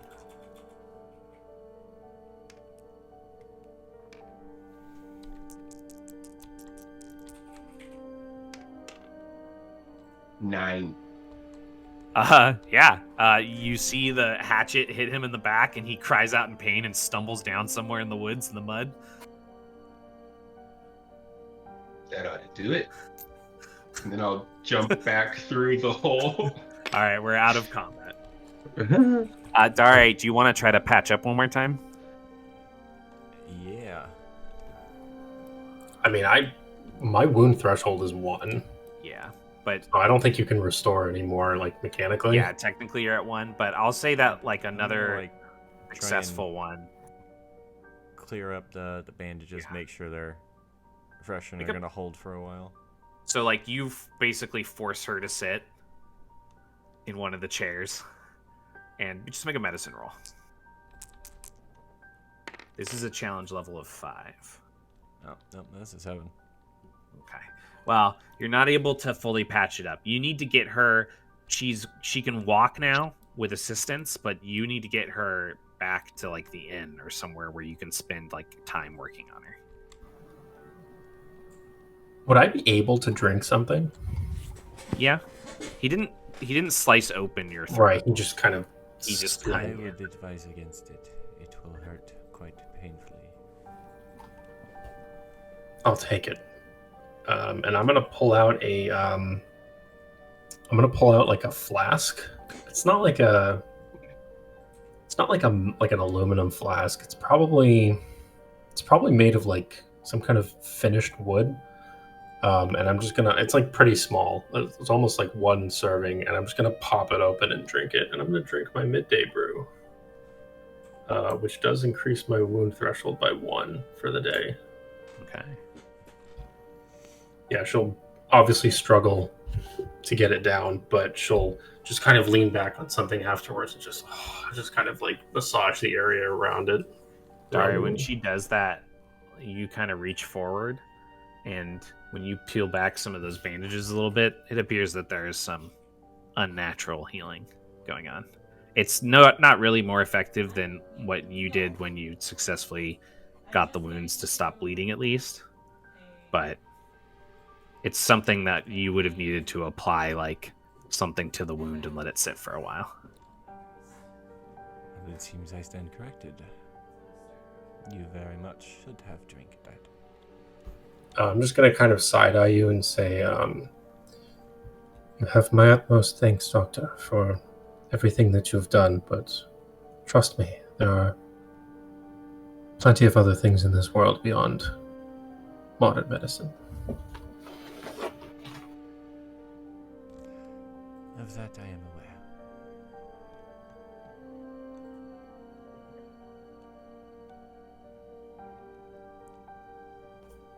4 of you together. What would you like to do next? What about you two? Any injuries you need looked at? Oh, I'm okay. They could put a couple pot shots at me, but they're bad shots. I'll hold up my arm and there's like a slight, like a small cut indent in there, and then like I just got like some bruising from one of the times I crashed through a ceiling or a wall or onto somebody. There's a lot of crashing into A lot of people. general crashing happening. There's yeah, Me. I blocked a sword with my arm and crashed into a lot of shit, okay? Just because Boy, you that- can break through walls does not mean you should. Boy, the house be hurting, though. You are quite effective.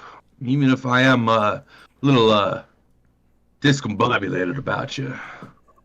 The party is a doctor, a writer, and 2 cannonballs. Yeah. We got this one. This one, hopefully, will say something. You got anything in there to, not torture him, but like make him talk? You know what I mean, Doc? He's out cold right now, just so you know. Yeah. Well, first I'd suggest waking him up. Well, yes, but we probably should do the talking about how. I'll go You over see to it. him and I'll just slap him in the face. All right, he's awake. Ugh. Or that. You may ask your questions. I did it. What? He looks up and he sees V. Ugh. He sees a naked Put the monster dead- back in its cage. It will feed on our minds. Yeah, a naked guy just crouching in front of him with boots. No one will be in your brains yet, unless you don't tell me what I want to know. What Or do if you? you die, I'll probably eat your brains if you die. What will you do if I tell you what you want to know? Let you go on your way and guarantee that my new friend here, and he pauses after he says friend, that he doesn't eat your brains or track you down. How about that? Sound fair? It does. Perfect. So, who is your boss? Is he the one that did this this damage to our good Lady Price back here? Dagger, real nice looking dagger. Took the briefcase. What's in the briefcase? The briefcase seems important. I tried to unlock it, but no use. I don't know what is in the briefcase. I'm not that high up on the payroll. That's pretty believable, actually. I dig graves for a few demarks, and I watch this location. If you're looking Good. for him and we've failed here, if you haven't already killed him, he's gone to the backup location. Now, where would that be? I don't know exactly where.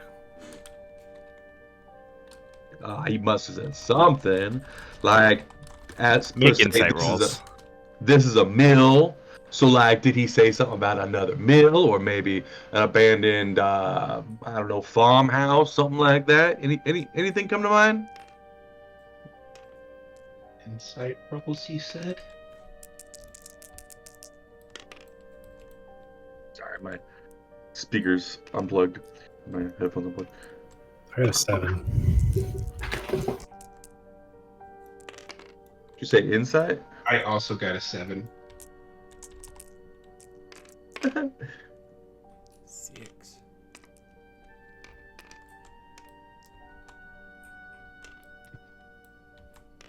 He's definitely not being entirely honest. I'll raise up my hand with Why, with, yes. Jensen asking again.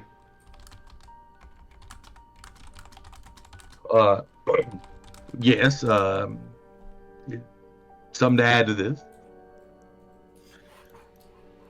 I heard the boss over talking with some others, the cage bearers, the ones that watched the creature.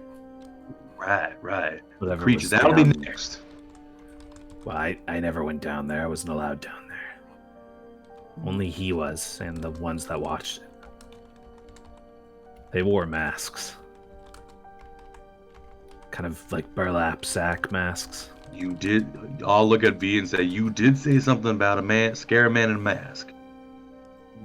There's more than one person Yeah, in a him. mask. I overheard him mentioning to them Something about a chapel deeper in the Whispering Woods. It had been abandoned for some time. I don't know where it was, though. I'll clap my hands together Do I right in front believe of him this time? really loud. That's more what I'm talking about. Make an That's what I like. intimidation roll. Intimidation isn't actually. I was gonna say, are you talking to me or him? Since I got my fist raised.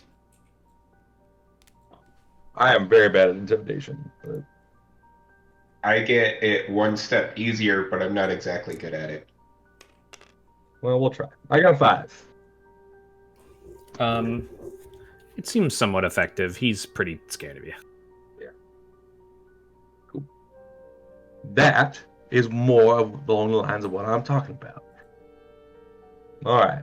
And you never saw this creature, whatever it is. No, I heard it. It growled. They fed it corpses, recent corpses. I think they moved it somewhere before here, but they've been moving from place to place with it. Now, was there a reason why it was being fed corpses and not, I don't know. There's probably animals in these here woods. Is there any reason? Not that I'm aware. They would just tell us to move in the shadows, try not to be noticed by anyone, don't cause any trouble in any of the villages. All right, well, Digging the They graves almost did. drew less attention. Nobody was being murdered. that's true. Well, I'm gonna look around to everybody else. Anything else we might need to ask this gentleman?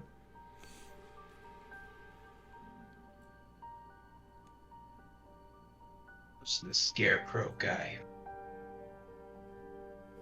I'm referring to the guy with the burlap sack over his head. The one that speaks for them? Yes, he He's- spoke. He's the boss. He doesn't have a name. Not that we're told, we're just called him the boss. Do you know what his goal is? I know that they have a way of making the creature passive or perhaps knocking it unconscious. I know he experiments on it. So it's probably not just your He was lion, definitely tiger, or bear. No, I don't think so. He was definitely interested in you. He said he wanted to take you apart, see how you ticked. Yes, he told me that too. It was very disconcerting. Corey isn't even here, guys. It's amazing. So annoyed. He's here in spirit. Josh, I expect better of you.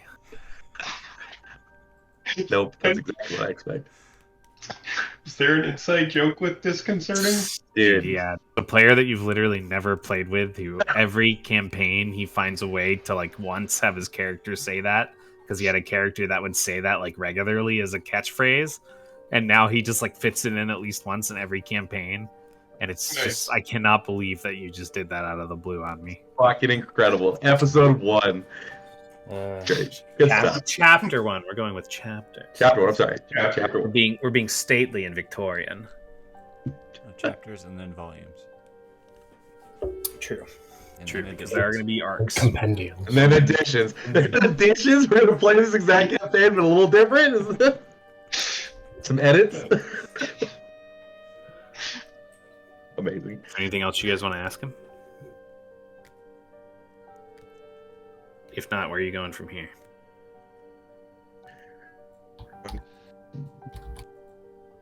What do we have?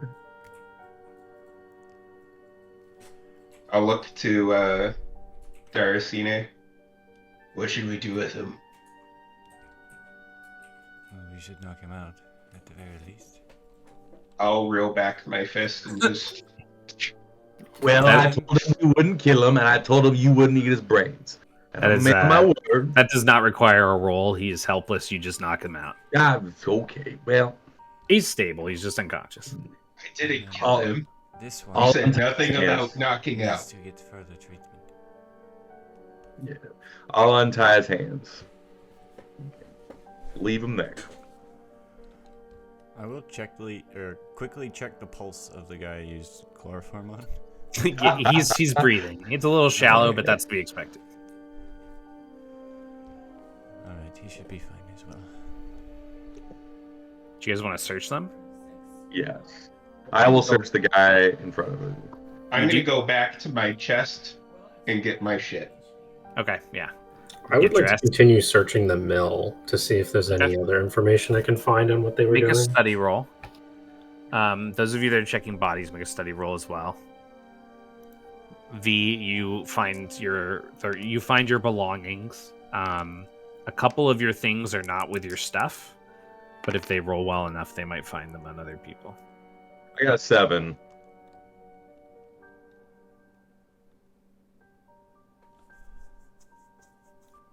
You're looking through bodies. You do find a revolver. It also has a couple like reloads worth of ammo. There is a now broken machete. You also find a butcher's knife.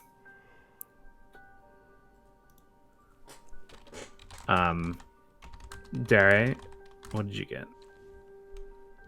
I'm not checking anything. Okay. I am hovering around Charlotte to make sure she doesn't die. Okay, yeah, for sure. She's definitely being stubborn and like continuing to look for clues here, despite her. When you go back to the table, Charlotte, you find a scalpel that Dare you recognize. Oh, I think that is mine actually. You're coming back out of the room with your clothes, V, and you see that they have found the scalpel on the table. That was not amongst your things. You were also missing your butcher's knife and your your ring. Your special ring was missing as well. Yeah, I'm gonna go. Ooh, you found my scalpel. This is actually my scalpel, V. You took it from me. I've had it for long enough. It's mine now. I've kept very good care of it. Perhaps the both of you should consider getting a lockbox. Well, if you can't have that scalpel, what about this? I have no need for this, and I'll hold up the butcher's knife. Also mine. Oh, I'll it go was grab yours the anyways. butcher's knife. Fair enough. I'll flip it in my hand, so I catch the blade and hand it to him. Hilt first. Take it, just kind of, put it in my belt.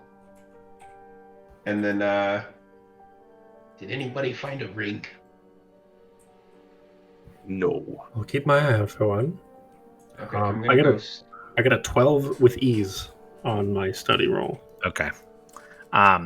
You don't find anything else downstairs other than some books that are mostly destroyed, to be honest. Just like random books that were collected. Upstairs, however, you do find a travel bag, which has a couple sets of simple men's clothes in them.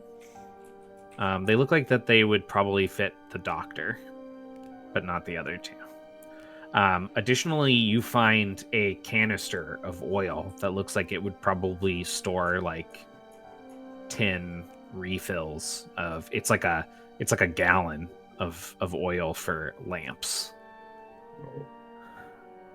It's helpful. It is helpful. It would fill each of your guys' lamps probably a couple times. It's also just like a lot of something that could be lit on fire. Yeah. I'll take the clothes over to.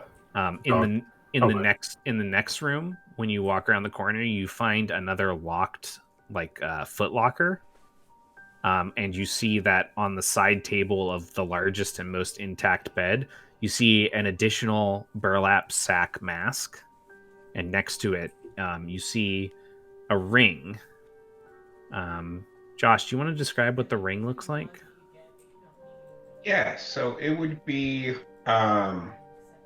probably a silver band and with a kind of medium set ruby in the back of it, but it looks like it's a really, really dark red ruby.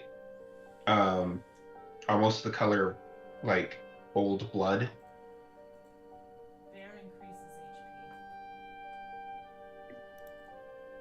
When you get closer to it, do you touch it? I'm gonna pick it up with a piece of cloth. Okay. He's a little too paranoid for that. Yeah, you reach If it over stands to out, a yeah. handkerchief and you pick it up, and even through that handkerchief, you can feel something about it. It's not like picking up a normal ring. Seems my wits are still about me. That's good. Yeah, I'll just kind of fold it into the handkerchief. I'm gonna bring the set of clothes I found to the doctor, and I'll say, It seems you have quite a bit of, well, my blood on you. Perhaps you'd like a change of clothes?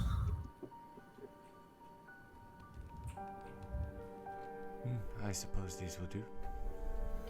I found what looks like a gallon of oil.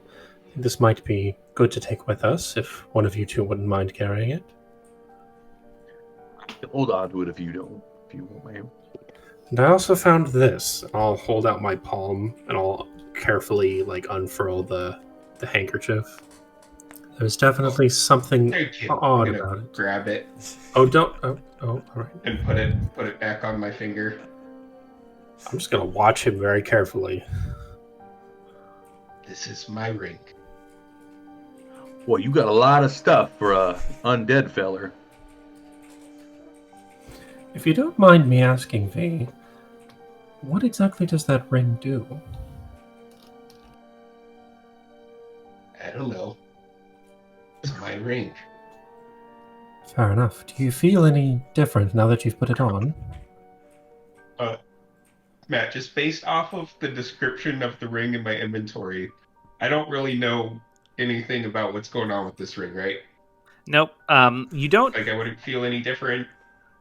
You don't feel like a surge of energy or anything when you put it on, but I don't know. There's just something about it. You feel it's like a confidence in those magical abilities that you know are in there somewhere, but that you don't understand. And you feel like even though you don't know how it works, if you ever really needed to, you feel like you could tap into it. You don't know it might doing that might destroy the ring, but whatever the effect is might be really good. But you just don't know what it would do when you tap into it, so you've never tapped into it. But you like wearing it, in general. It feels right. Well, if it feels right, then it must be right, at least in some sense. He's Think you- definitely exhibited some strange ability to kind of soar through the air. It's Yeah. not just him leaping. Yeah. Well, it suits you, at the very least. I think you should try to hold on to it a little better this time. Well, I don't think anybody else is going to be sneaking up and hitting me in the back of the head again. The Those dog's grave, always back there. They'd get him first. those grave robbers do have a tendency to sneak up on you. Perhaps we just be careful. And then Matt, you said there was a locker as well. Yeah, there was a footlocker up there that was locked. Okay, I'm gonna look at the doctor and say, I saw that you had a penchant for picking locks. Do you want to take a crack at the one upstairs? I could certainly give it a try. All else fails, I can try to break through it. I'm gonna stick near the doctor as he does that, and I'll give him a words of encouragement. It is a challenge level 5, which would drop it to 4. Which would be a 9. Lock picking with mechanics.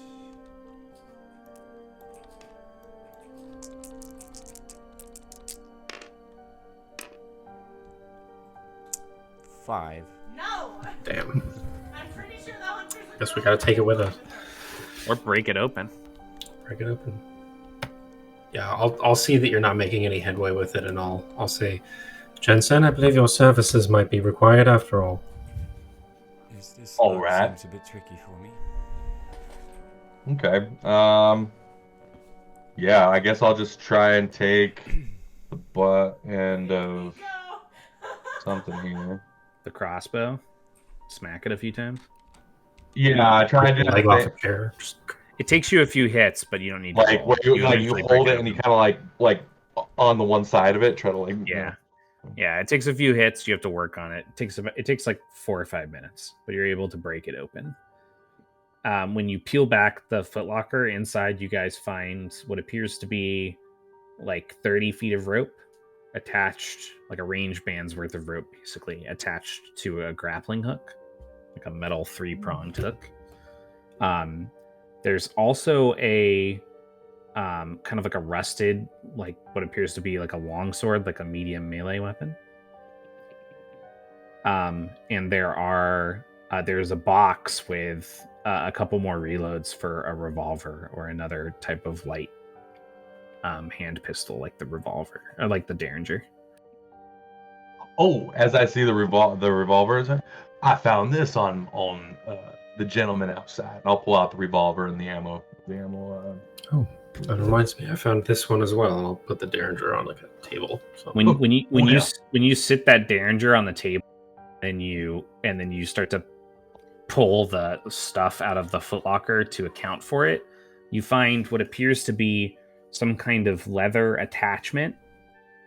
It looks like it's big enough to fit around like a humanoid wrist, and it's got like a spring with a grip that looks like it might fit that Derringer. That's cool as fuck. I think someone a little more technologically inclined might want to figure this one out. I would hate to shoot one of you on accident. I do like unique weapons, and he'll kind of like pat the scimitar. I mean, I can hold on to it. I don't really know how to do it yet, but I could probably figure it out. It looks a little. No offense, your wrist is a little fat for it, so you'd probably need somebody to reset it for you if you wanted to use it. Well, be a little small right now, but we'll figure it out. If anything, all this shit that we don't want, someone gonna pay for it. It looks pretty advanced in its construction. It has some parts that would need to be fixed. Honestly, it definitely looks like something with a knack for your kind of science they probably worked on and like made for themselves. Well, one of your kind of sciences. You're kind of a science guy in general. He's a Renaissance man. Yeah. The holster definitely fits the little tiny Derringer. How long does it take me to remove a brain? I don't know, like Now that I 10, got my- like 10 minutes if you have your scalpel that is taken back. Okay. I'm gonna go just tap Daria on the shoulder and go, Dad, I need my scalpel back. Is that right? Yeah, one of these guys might know more than the other guy did. Which one of these do you think looks like they look like they're the leader here?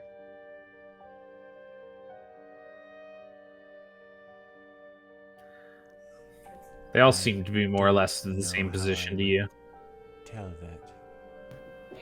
If I had to hazard a guess, I'd say the one who held all the power amongst these left with the suitcase. We can't eat his brain. We need to figure out which one of these guys know where he's at so that I can learn it from them. You can learn. You can learn things from eating the brains of others. You stole the words right out my throat. You mean you can't? Well, Is that just me, Dad? I suppose I haven't tried. You But should something try it tells me- sometime. I may have to pass on that, but I will consider Brains it. have all sorts of nutritional values. Ooh, they now. Well, it's kept him in tip-top shape, hasn't it? Yeah. You can learn their memories, get stronger, smarter. Do I store your believe that? sanity. Make a lore roll. A lore roll? Okay. I'll make it. It's a challenge level of 4, but I'll make it easy for you because of your character's background. So you just need to hit like a 6. Okay.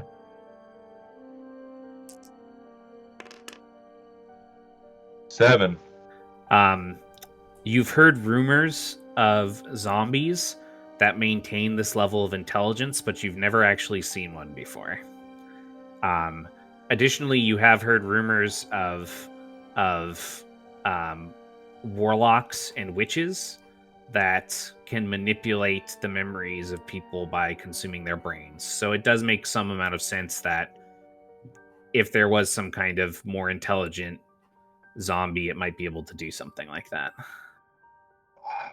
Well, I ain't never encountered an undead creature such as yourself, but he actually is not totally wrong. I've heard of fringe stories from... How are the two of you reacting to him as he starts saying this? I think he only made one of me. Charlotte's listening very intently. He made you. Well, that's good to know. That would explain why I haven't come across one such as yourself. You haven't made another one, right, Dad?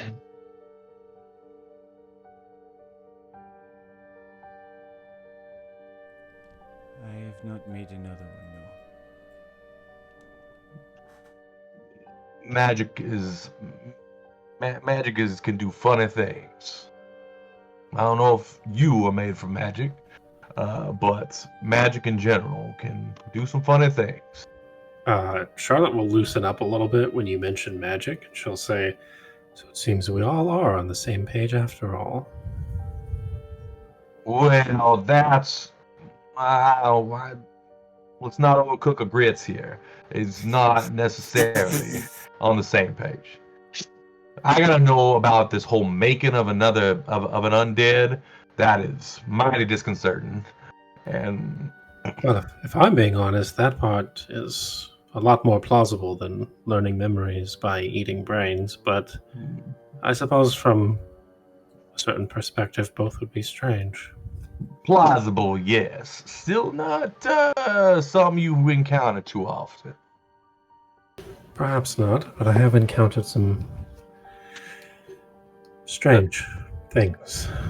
Well, while they're all arguing about this, I'm just going to grab my butcher's knife and go to the guy I brought down from upstairs, because he was up high, so he must be in charge. And I'm going to start just cracking through his skull with my butcher's Oh, that knife. makes sense. You do a messy, as all of you turn and watch, he messily whacks through this skull. What part of the brain are you harvesting? What?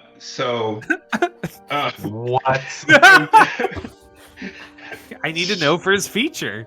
I know. Left and right have teeth different. Let's see. We're definitely consuming the hippocampus. Okay, that makes sense. Of course. And then, Couldn't you? I mean, that's kitty stuff. What do you get when you consume the hippocampus? When you take this benefit, make a control skill roll against a target number of 10. On a successful result, you learn details of the creature's memories within the last 24 hours. All right. That's fucking wild. So you harvest the hippocampus, and I think you get to harvest one of 3 other things as well. I do. And as Vi is pulling out the hippocampus, you will hear just somebody else's voice go, Hey, grab the cerebellum. Come on, do it. And then you'll hear a woman's voice. No, we had the cerebellum last time. Please grab the frontal lobe. Come on, you guys. You know how to settle this. And you'll see both of my hands go up, and they're going to be playing rock, paper, scissors with What are the rest of you themselves. doing? He's like hunched over, like looking away from all of you, so you're just looking at his back as this is happening. I'm watching very intently and making a lot of mental notes. Doc, you want to shed some light on your apparent creation here, or should that be creations? So Cecil won the roll, so that we're grabbing the cerebellum. Okay. Are you just going in? Cecil won the roll. Are you going in That's raw? Yeah. Okay. So you I just don't pop have time to prepare a delicious stew right now. You pop the cerebellum in your mouth, and you chew through that, and then you eat the hippocampus, and go ahead and make your control roll. Control is wits plus control. Oh right, that's not ideal. Can you even hit 10? Yeah, I have a D8 and a D4. Okay. I can hit it, just not very easily. 4. Yeah, that didn't do it. You're not able to draw anything, but you do get the benefits of the cerebellum, which are... It is a where is it? Until your next long rest, you gain a +1 bonus on your acrobatics and athletics skill rolls. That's nice. You stand up and turn around, and they're staring at you. You got a little like goop and like blood and pink matter dripping from your chin. Little creases in your mouth. I'd be thinking real hard, trying to like get the memories. Just kind of like chewing real slow, concentrating, trying to get the memories out of the hippocampus. Incredibly fascinating. Now tell me, do you get the same effects when you consume animal brains, or is it only that of humans? Just gonna look confused and then kind of go, why would I eat animal brains? I suppose that answers my question. Well, yeah, why would you? We should have been asking ourselves that. You're right. I mean, I know that certain animal brains are delicacies in certain parts of the world, but I suppose that may be for a different reason.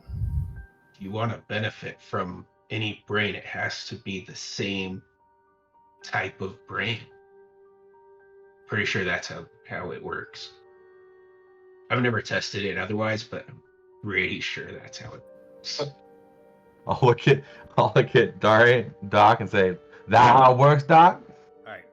You guys have searched the building. What are you doing next?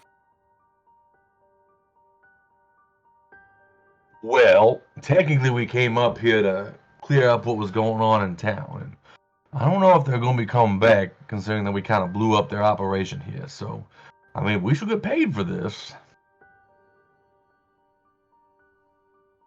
And it's very late, and I'm very tired. And just so perplexed. Technically, you're going to be paid for bringing in the person responsible for removing brains from bodies, because the other grave robbings hadn't started yet. They started tonight. Oh. So, yes, you have completed your mission if you bring Vi back and say, hey, we've got your guy. Where's your diligent mark? Oh, this one that I knocked out. He was a grave robber, yes? The chloroformed one? You just want to frame him up?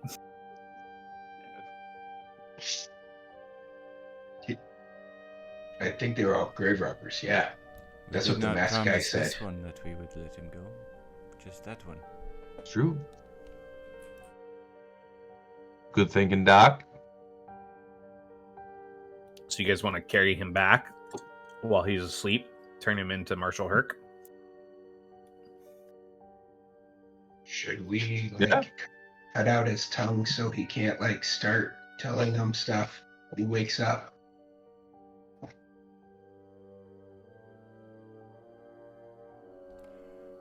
Would they believe him? He has been taking bodies. Not actually lying. That's true. What about the brain part?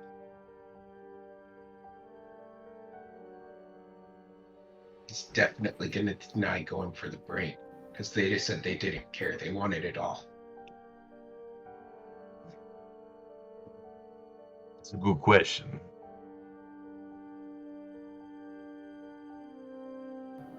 I suppose we could fabricate something about a terrible beast living out in the woods.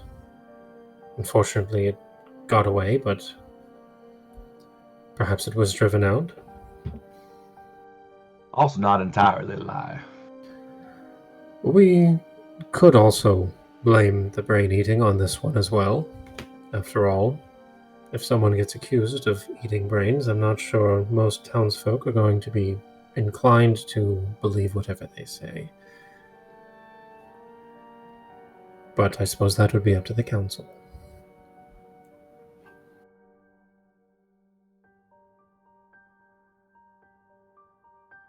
We can smear brain matter on his clothes. That ought to help. He can deny it all he wants. I'll look at the remaining parts of the brain that I couldn't harvest in time, and I'll just go pick them up and start smushing them into the guy's clothes.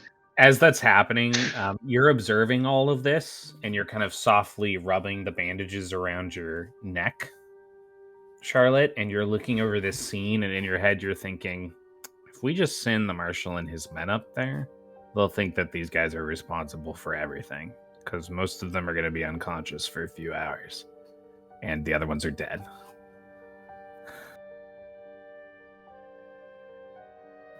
Yeah, that's a good point. Yeah, she'll think about it for a couple minutes, and she'll say, I suppose we could just send the marshals up here, have them see the aftermath, and have them piece it together for themselves.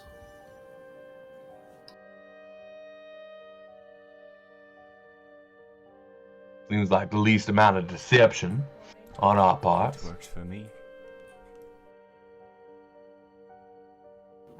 And perhaps we bring this one back with us as proof that there is something up here to find.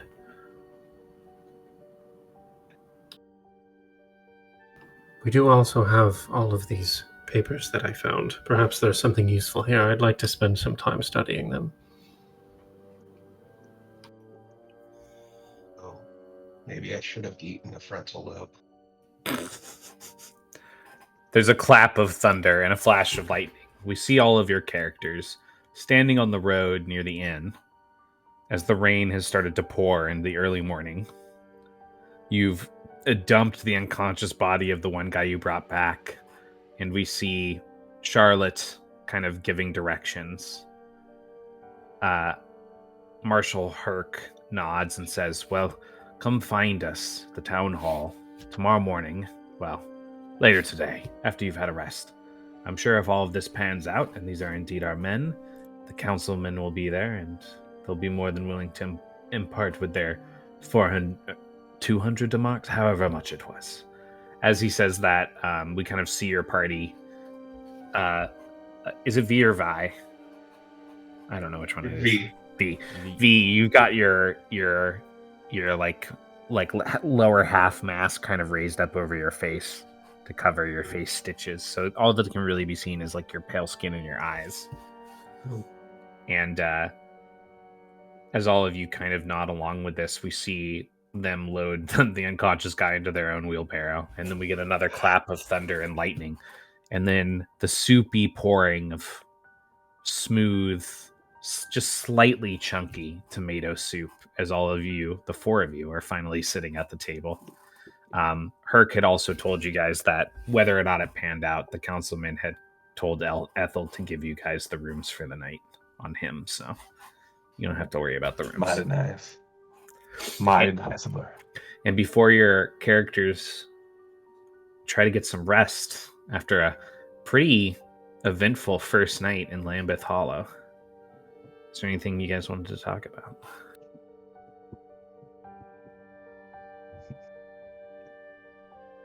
So much.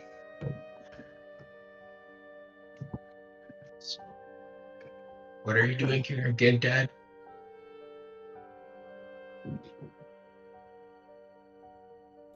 This is like a long way away from home. Yes, that is the point.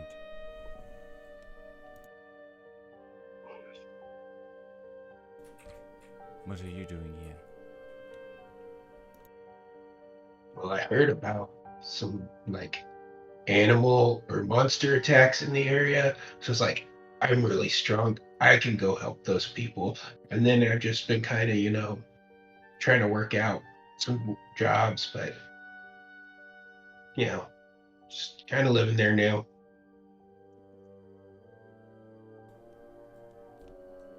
people tend to notice when the bodies are dug up. Oh, is that why you came? I think we were sent to look for you, not whatever we found.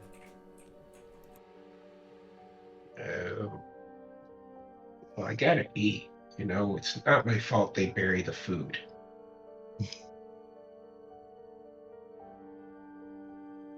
No, but it is my fault that you need to eat that.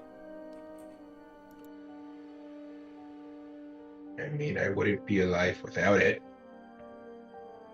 Are you technically alive, actually?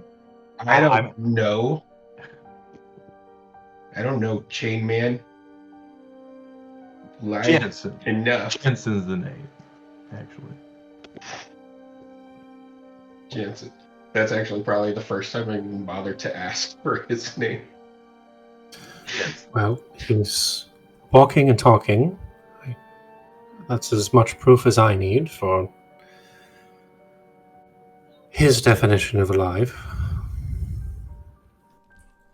V is alive. There you have it. Good to know.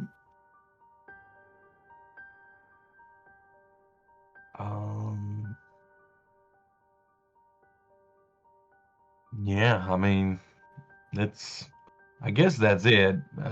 There's a lot more, but you guys seem to be on the up and up despite your interesting situation and relationship. Well, further discussion we should do in private. Yes, I agree. How are you feeling, Miss Price? A little sore, but nothing that won't heal. I've experienced worse. I very much doubt that. You were nearly dead. This is one that you'll have to trust me on, Doctor.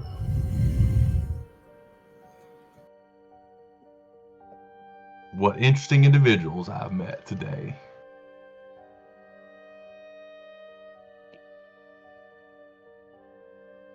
I found that the smaller the town, the more interesting the individuals. That is why I'm here, after all. You can find interesting people pretty much anywhere, but you're not wrong about that. At least in a small town, secrets are harder to keep. Well. Yep.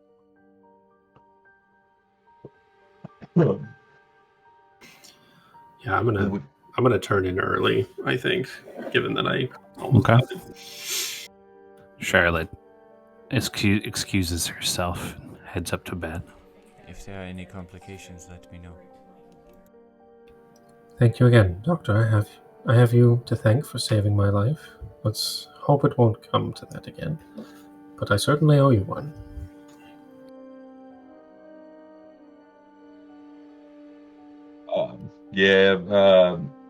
Jensen will belch real loud and say, well, I think we all deserve some rest. And I too am going to get up and go sleep because it's like early in the morning. Anything said between the two of you before you go to rest in your rooms? It's actually just 1/3 room, so one of you is sleeping on the floor in that room. Me. If not, that's fine. I don't think anything I'd want to talk about, like, out in the open. Sure. The two of you go to bed for the evening. And one by one, each of you falls asleep 2:30 after a very eventful first few hours in Lambeth Hollow. As all of you go to rest, and kind of the chill of the stormy night air penetrates the inn, and you apply more and more quilts and covers to stay warm and feel dry after just being soaked to the skin over the course of the night. Charlotte, you kind of rub your neck absent-mindedly and look to those shadows that linger in the corners of your room as you kind of blow out the bedside candle.